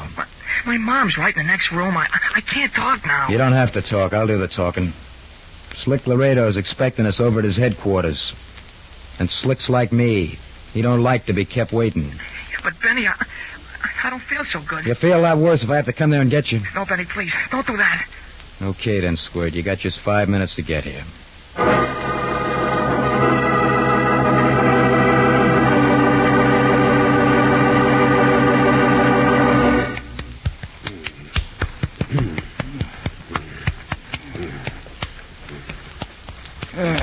Feels good, Muggsy. Keep working on that shoulder a little. Yeah, boss. Sure. Great thing, a rub down, Benny. Keeps you right in the pink. Slick, you said we were going to talk business. I'm the one guy who can mix business with pleasure. That right, Muggsy? Yeah, boss. Sure. Some vocabulary Muggsy's got, huh, Benny? But Muggsy ain't as dumb as he sounds. The less you talk, the less trouble you get into. Hey, Muggsy? Yeah, boss. Sure. Benny, I had Jigger and Squirt wait outside because I wanted to talk to you alone. Had one of my smokes on the table there. Got 'em special blended for me. No, thanks. Slick, you still haven't said anything about our 10% for the job the other night. 10%? What 10% are you talking about? The 10 you Hey, what are you trying to pull? I changed my mind about the 10%. The deal was 10%. That was the deal. Now I got another. Look, there was some trouble getting that dough. You know, I had to knock Sandusky off. That's the way things go sometimes. Well, turn over so you can work on the other side, Muggsy. Yeah, boss, sure. Look, Slick, me and my boys delivered. Sure you delivered. And I like the way you did it. Well, then why cut us down? Who said I was cutting you down? I'm upping the percentage. What? To 25, Benny. What do you say to that? 25. Hey, that's okay. Hey, what's the catch? How do you like this Benny, huh, Muggsy? On his toes, always looking for the angle, huh? Got what it takes, huh? Yeah, boss, sure. No catch, Benny. I like the way you operate. You got guts, know what to do when it's got to be done. That's right, Slick. I'm no slouch. Now, Benny, I got another job for you. Call Jigger and Squirt in here, and I'll line the proposition out.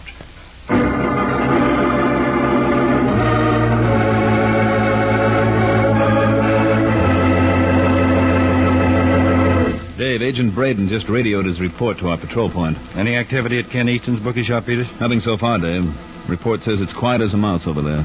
All right, Peters, but I'm willing to bet a good part of my pension that there will be activity soon, either at Easton's or Georgie Troy's place across the street.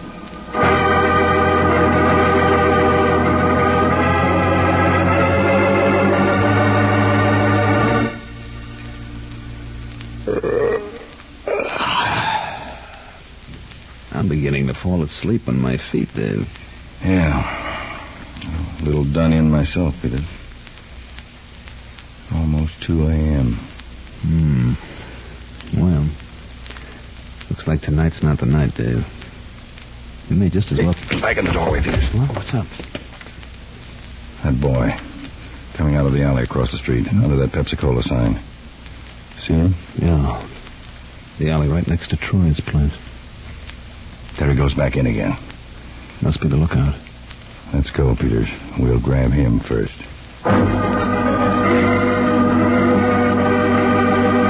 Let go. Will you let go of me? You're staying right here, youngster. Well, I didn't do anything. You whistled when you saw us coming. You gave your friends a signal to make a run for it. No, I didn't, mister. I was just whistling because You got away, Mr. Harding. Ducked over a back fence. All right, Peters. We'll take this one back to the car.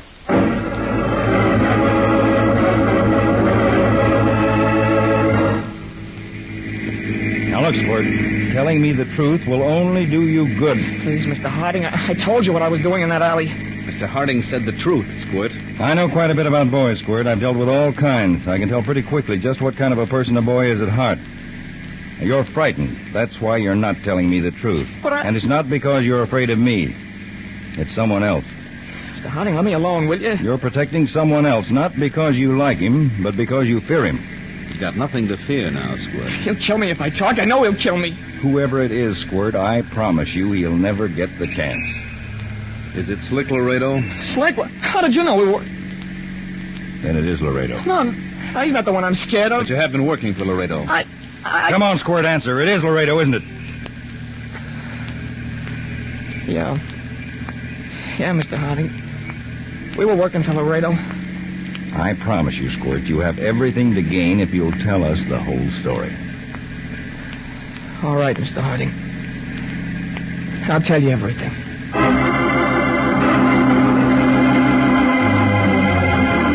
What'd you come back here for, Benny? You're supposed to follow orders. I want to talk to you, Slick.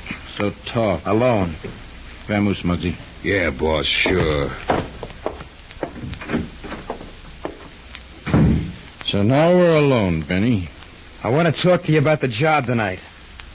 The job we didn't finish pulling. Didn't finish? Because we didn't get a chance. What are you driving at? The cops are outside Georgie Troy's place. What? They grabbed Squirt. Jigger and me lammed over a fence just in time. Will Squirt talk? Sure he'll open. Squirt's yellow from top to bottom. Now, we better blow out of town. You're staying right here, Slick. What? Hey, what's the idea of that? I'm giving this gun back to you, Slick.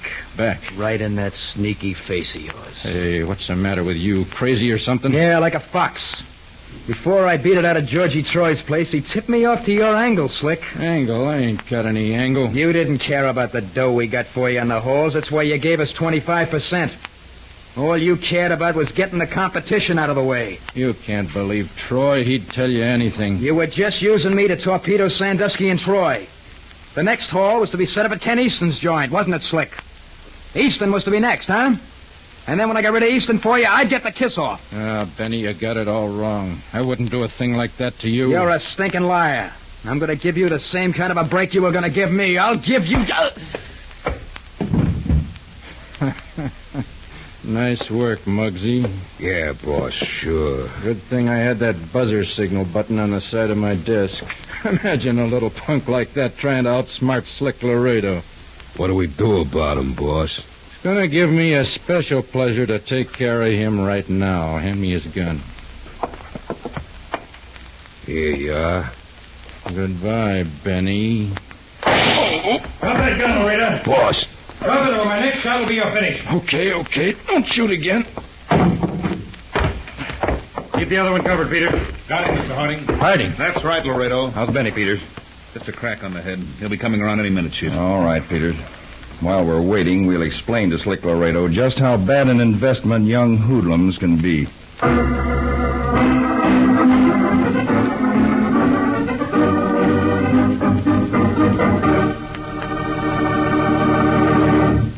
Well, that takes care of the hoodlum's hero.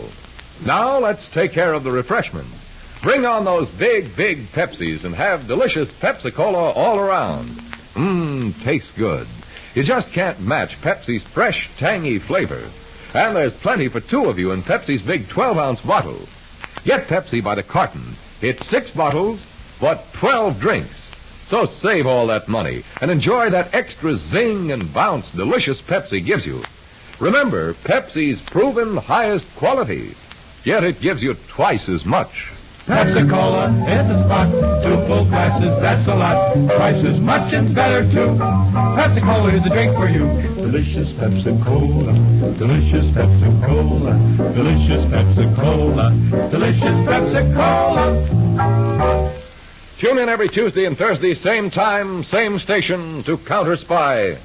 Listen on Tuesday for the exciting Case of the Fabulous Formula.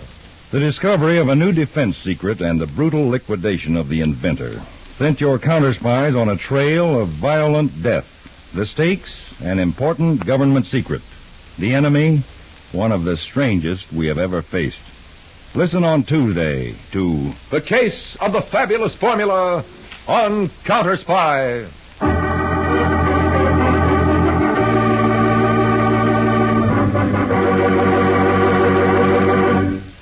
Tonight's Counterspy program originated in New York, was directed by Marks V. Loeb, dramatized by Edward Adamson, and featured Don McLaughlin and Mandel Kramer, with music by Jesse Crawford.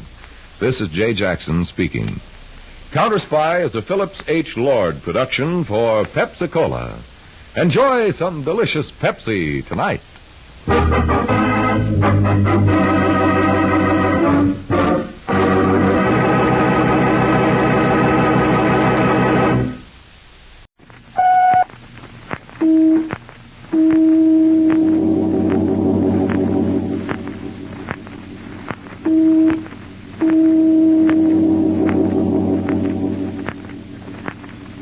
Washington calling Counterspy. Washington calling Counterspy.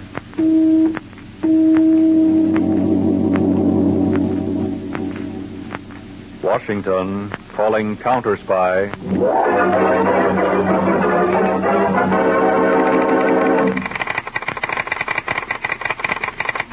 Harding, Counterspy, calling Washington. Harding, Counterspy, calling Washington.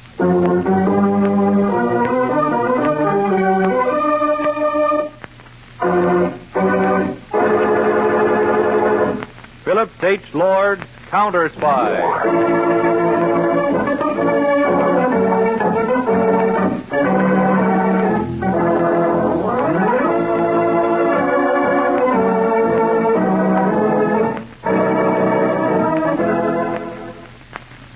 The Blue Network is proud to present Phillips H. Lord, Counterspy, a dramatization packed with thrills and adventure. The fascinating portrayal of undercover agents working against enemy spies within our borders.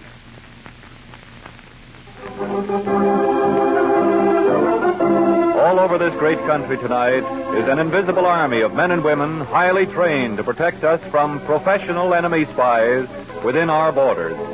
Imagine chief counterspy of them all as David Harding.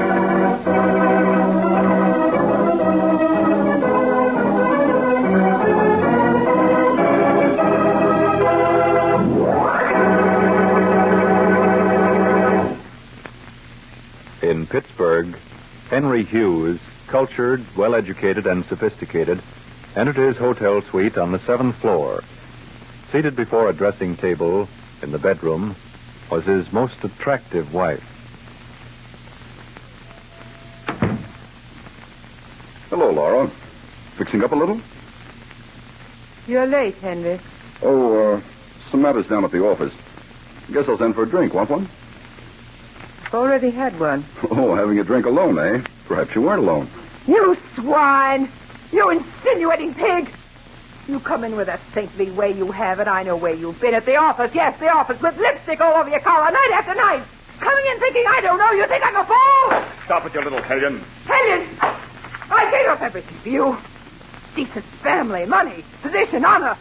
I followed you every place you've gone for 10 years, you sham, you fake traitor! What's that, Laura?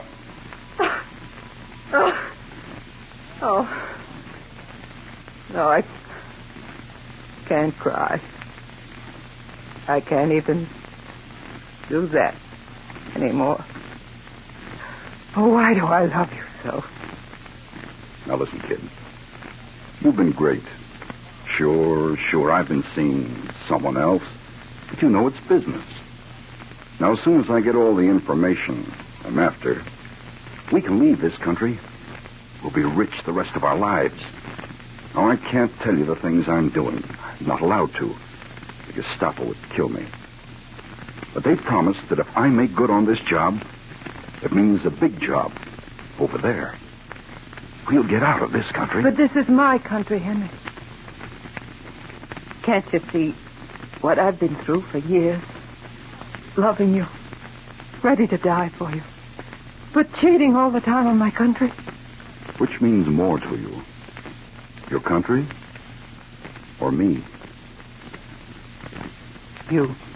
There. That sounds more natural. Well, Laura, I've got to go out for a while tonight.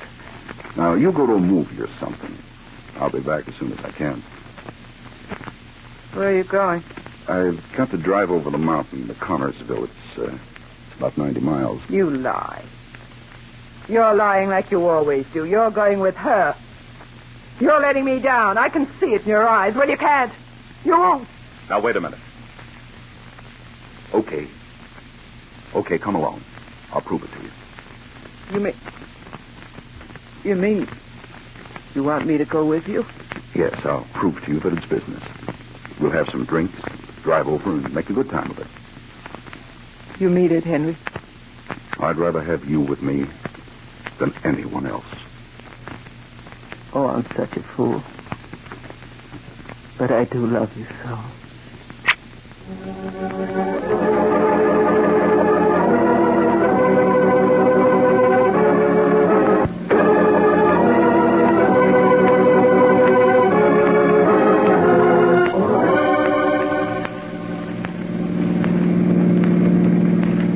Here's the bottle, Laura. Have yourself another drink. Oh, it's so beautiful tonight. Look, Henry, you can see for miles.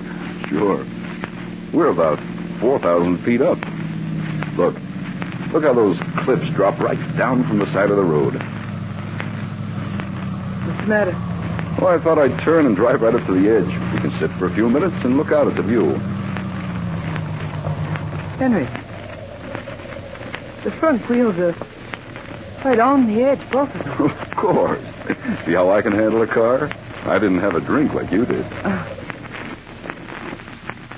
It's exciting. Have another drink. All right, but I'm dizzy now. Yeah. Lean on my shoulder. Henry, I'm sorry. Oh! Oh, quick. What's the matter? It's all right now, but something stuck in my arm like a needle. Oh, perhaps there was a pin or something in the cushion. Oh, it felt like a... Henry. Yes? What stuck into me? What was it? Why, how should I know? You do know. It was you. You've done it. There was a hypodermic needle. You poisoned me. You had... We're getting too dangerous to have around you and your jealous streak. Help! Get your head off. Nobody'll ever hear you up here. You're going over the cliff. They'll get you for this. They'll get you for murder. Oh, no. The injection was just enough to make you unconscious. When they find your body, it will have bled naturally. An accident, your stomach full of liquor. Henry! I'm scared.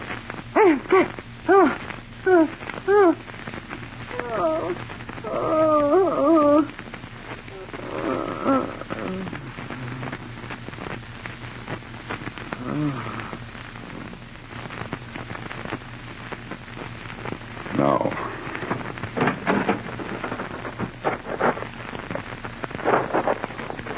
Emergency brake.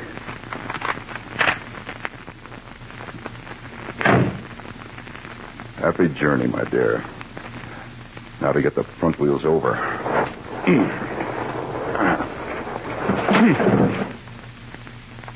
Now the back wheels over.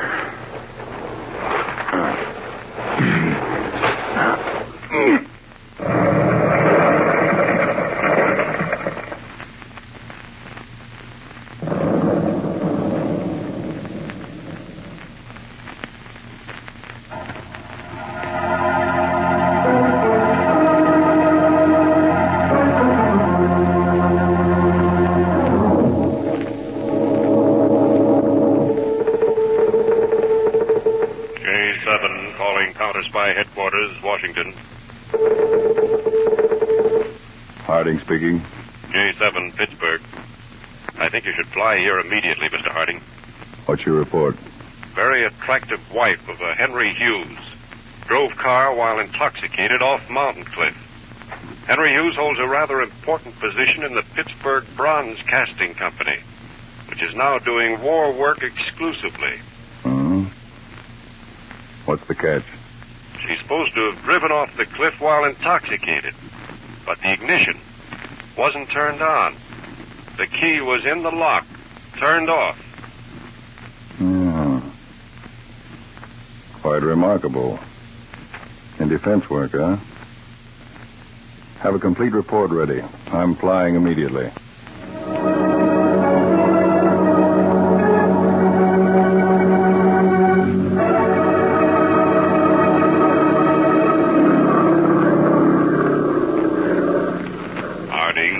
Calling J7, Pittsburgh. J7, Pittsburgh. Check. Come in. Just had a thought. Check on the bookkeeper of the Pittsburgh Bronze Casting Company. Find out everything about him. We'll arrive in about an hour.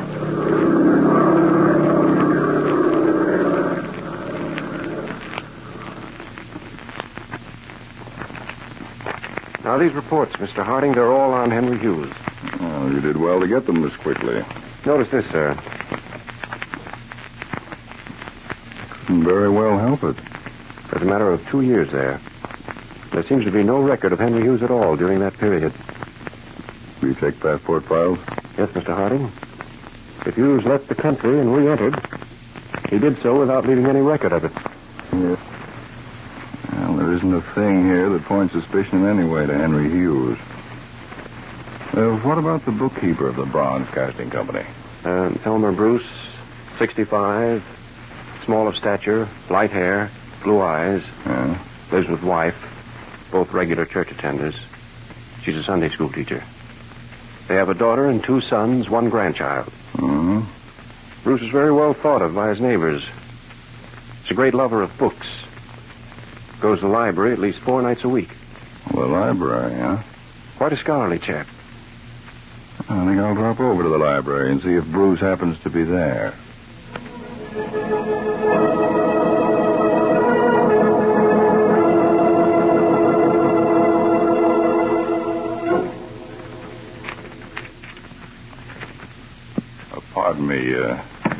through with this book? Oh, yes. I was just browsing through it. Look, won't you sit down a moment? I'd like to speak to you. Why, yes, certainly. Aren't you Elmer Bruce? Why, that's the most amazing thing I've ever heard of. I've never seen you before. Well, this meeting isn't quite as accidental as it might seem, Mr. Bruce. For certain reasons, I didn't want to go to your home. I'd like to have you look at my credentials. Mercy. Oh, there's nothing to be nervous about. Oh, have I done something wrong? I just wanted to ask you a question, Mr. Bruce. Do you happen to know a man who works for your company by the name of Henry Hughes? Why, yes. Oh, wasn't that a catastrophe, his wife's death? Yes, a terrible thing. Mr. Bruce, of course you pay all the employees of the Bronze Casting Company by check. Oh, yes, 462, counting the 2 janitors and night watchmen. That is, the last count was that. I see. Yes. Mr. Bruce, tomorrow your accountants are going to call on you. And Mr. Harold Lawrence, the president of your firm. Oh, yes. Now, these accountants are going to recommend that you pay the employees from now on in cash instead of by check. Oh, no. I want you to fall in with the accountant's plans to pay from now on in cash. But I couldn't. I'd be untruthful. Well, I'm sorry, Mr. Bruce, but these happen to be government orders.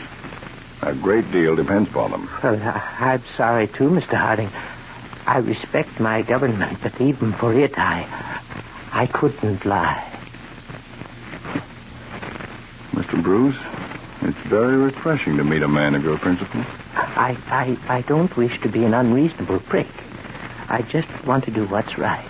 Well, couldn't you say, under the present-day circumstances, you recommend paying by cash?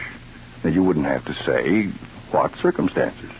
I see. Mm-hmm. Well, that's rather delicately skirting the truth. Well, I might. For my country. Well, that's fine. Now, you will receive from the bank each week some separate bills of different denominations, which we will have the numbers of. Now, you are to put these designated bills in the pay envelope each week of Henry Hughes until notified to the contrary. Oh, yes. And you're not to mention to anyone under any circumstances that you have met or talked with me. Oh, my gracious. That's a big responsibility. I hope I'm a big enough person, Mr. Harding. After all, I've always lived in my very small way, and I'm not a broad or big person. Well, I know all about you, Mr. Bruce. You're considered a very fine person. Thank you. Now I'll have to leave you. I'm going back to Washington.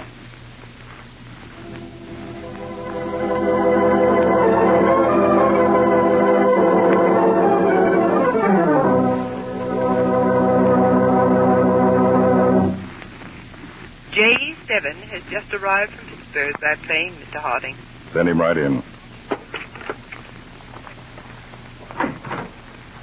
Got any news? Quite a bit, Mr. Harding. Very interesting. Yeah, let's see. Well, this report covers 2 weeks. Yes, sir. Henry Hughes has received 2 pay envelopes, each containing $125. All of that money was marked, and the banks were instructed to watch for it and to make careful notes where the different bills were turned in from. Hughes spent about $80 each week. Let's see. He got paid Saturday. By Monday noon, the bank had received $20 from the Berkshire Clothing Company, $15 from the Red Moth, that's a nightclub, $30 from the hotel where Henry Hughes has his apartment, $5 of the money was received by the bank from a little cigar stand round the corner. Hughes evidently changed a bill there. Well, let's take Tuesday. A $10 bill from the gasoline station and garage where Hughes keeps his car. Let me see that second week's report. I think I know what you've noticed, Mr. Harding. Let's see. Monday, Wednesday, Friday. Yes, first week. Monday, Wednesday, Friday. Yes, sir. 3 times each week, one of those marked bills was returned to the bank from the Revelero moving picture house. How often does this Revelero moving picture house change its feature pictures? Twice a week, sir. Mm-hmm. And yet Henry Hughes, shortly after his wife's death, over which he grieved greatly, goes to a certain movie house 3 times each week. Although they change the feature picture only twice a week. Yes, Mr. Harding. See that J4 goes to Pittsburgh immediately. Gets a job as usherette in the Revelero moving picture house. Then have her contact me for further instructions. Yes, sir. Well, this case is beginning to look pretty big, George. I have a feeling that we're going into action.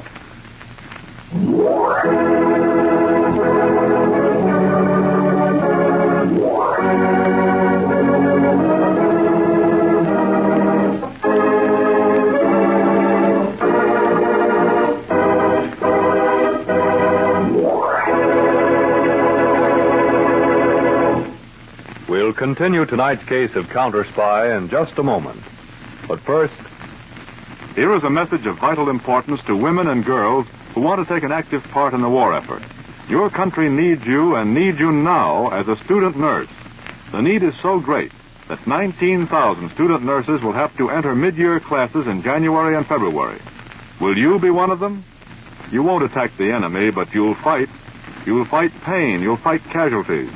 Even as a student, you'll release some experienced nurse to help our fighting men on the fields of battle. Here is a direct call from your country. To answer it, women and girls between 18 and 35 who are citizens and high school graduates in good health should write to Student Nurse, Box 88, New York City. That's Box 88, New York City, and they will give you full information.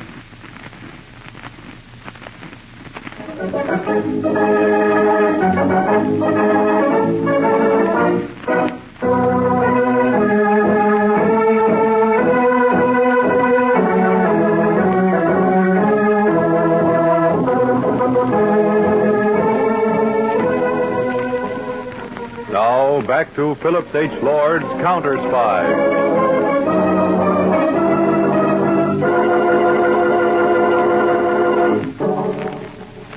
J4 reporting to Harding from Pittsburgh. J4 reporting from Pittsburgh.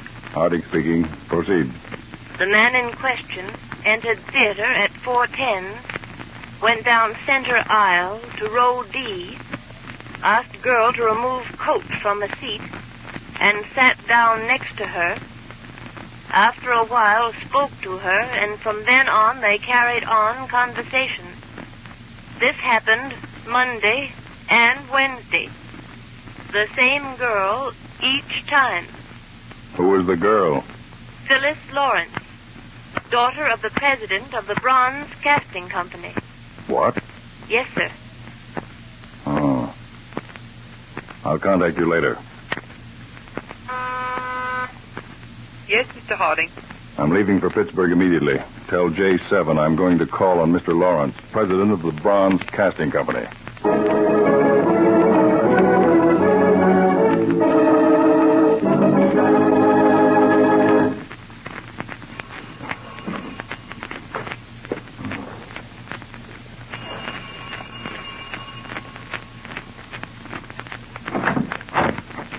Pardon me, Mr. Harold Lawrence at home?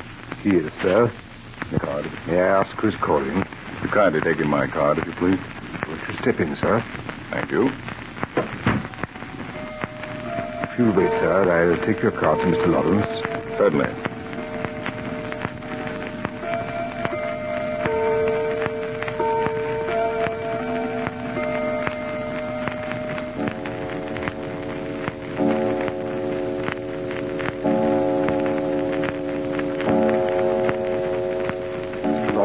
see you immediately, Mr. Harding. He's in the living room. May I have your hat and coat, sir? I think I'll take it with me. May I take your package for you, sir? No, I'd like to keep that with me, too. Right this way, sir. Come in, Mr. Harding. Delighted to meet you, sir. I'm very glad to meet you, Mr. Lawrence. Sit down. Sit down. William should have taken your things. Well, I'm just stopping for a moment. Mr. Lawrence, you have a daughter. Why, yes, Phyllis. Well, it's a little difficult for me to broach the subject, Mr. Lawrence. But what is it, Mr. Harding? Speak up, man. Look, are you aware, Mr. Lawrence, that your daughter is quite interested in a certain gentleman? Why, no. Phyllis has many gentlemen friends. I don't think she's partial to anyone especially. Well, I'm afraid, Mr. Lawrence, that I must tell you that she is. Just a moment, Mr. Harding. I respect you and your position, but whether my daughter is partial to any young man or not is none of your business. Well, I don't blame you for saying that, Mr. Lawrence. And believe me, I'd never be here if it were not for a very serious purpose. What is it? Well, the young man that your daughter happens to be interested in is in the employ of our enemies, Germany. Now, let me get this straight. My daughter? You mean Phyllis? Yes. She's interested in a man who's a German spy? I'm afraid so. No, you're wrong. Who is he? A man employed by you. Henry Hughes. Oh, no, Harding. Hughes? Hughes' wife, Phyllis, doesn't even know him. Besides, his wife was just killed. Why, Hughes is a fine man. I'm sorry, Mr. Lawrence, but Henry Hughes is a member of the German Gestapo. He's lying. He's lying. It isn't so. Don't you believe him, Father? Phyllis, have you been listening? Yes, and Henry isn't a spy. He's a patriotic American, just as patriotic as you are. What? Henry? Henry who, Phyllis? Henry Hughes, if you've got to know. I've loved him for months, but I wouldn't see him. Then when his wife was killed, I didn't see why I shouldn't see him. He's honest, he's decent, and I'm not ashamed. I love him. Phyllis, do you know what you're saying? I can't believe... Mr. Lawrence, I'll leave. I think this is between you and your daughter. Father, this man has tried to poison your mind. Henry's fine, and you know it, and he's my sweetheart. I'll call you shortly on the phone, Mr. Lawrence. Goodbye. Phyllis, I want the truth. How long have you been seeing this man, Hughes? How do you know he isn't what Mr. Harding said he is? How do you know? I do know, and he loves me. Ask him. He didn't love his wife anyway. He told me. Ask him. I'll ask him nothing. You've been meeting him behind my back. You've been lying to me about where you were going. You haven't told me a thing about it. Well, why should I? Is it a sin to love a man? It's a sin to love an enemy. That man Harding must know what he's talking about. I tell you, it's lies, a pack of lies. I'll prove it, they're lies.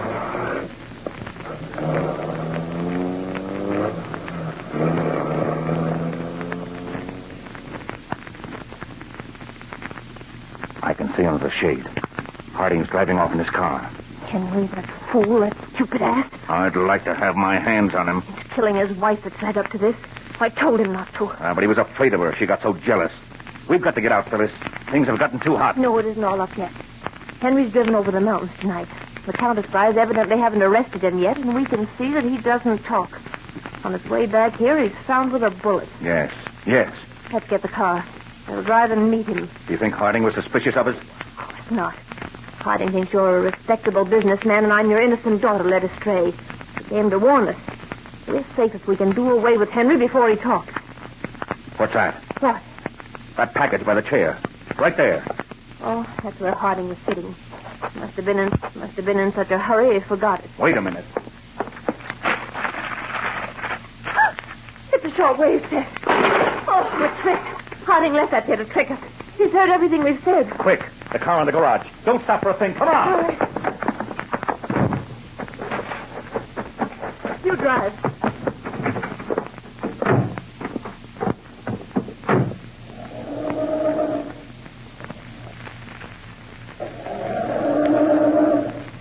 Oh, time it. It's cold. Shut up. I'm starting this.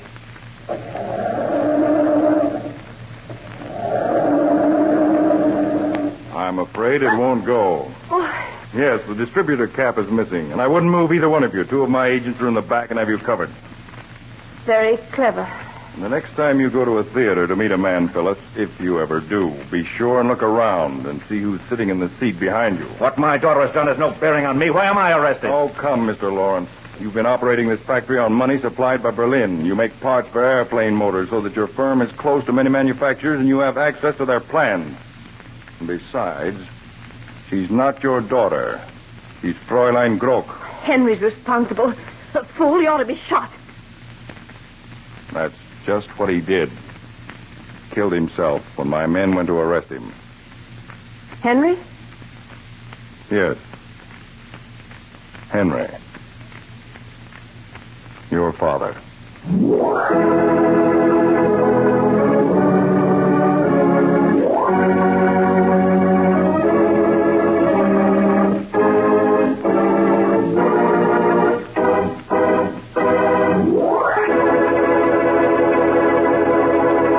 We'll be back in just a moment to tell you about next week's exciting Counterspy case. But in the meantime,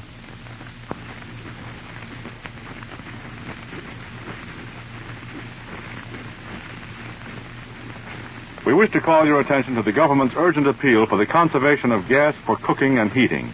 Gas must be conserved for the following reasons.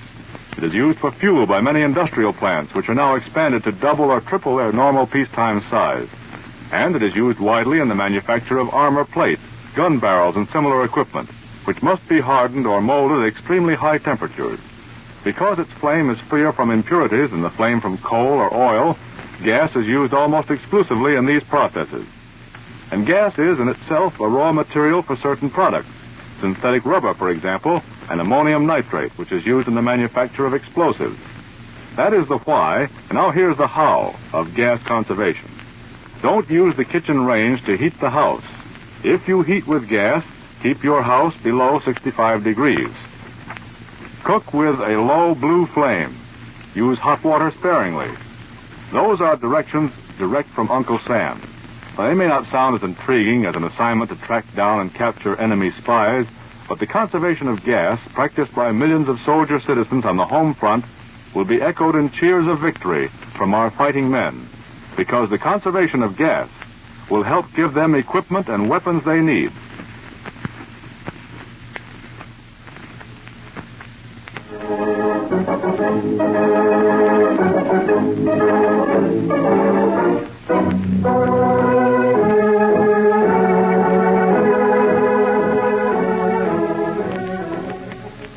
next week, David Harding in Counterspy will be back with you again at this same time for The Case of the Trailed Count, the society woman who talked too much, the highball glass served by waiter 37, the man at the zoo, the long underwear at the railroad station, and the ultra-polite third degree.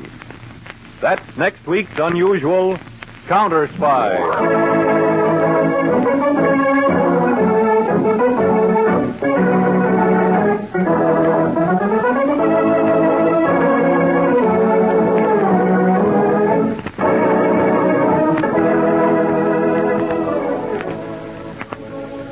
11 days till Christmas. Give the present with a future. The greatest gift of all, a share in America. Give war bonds and stamps.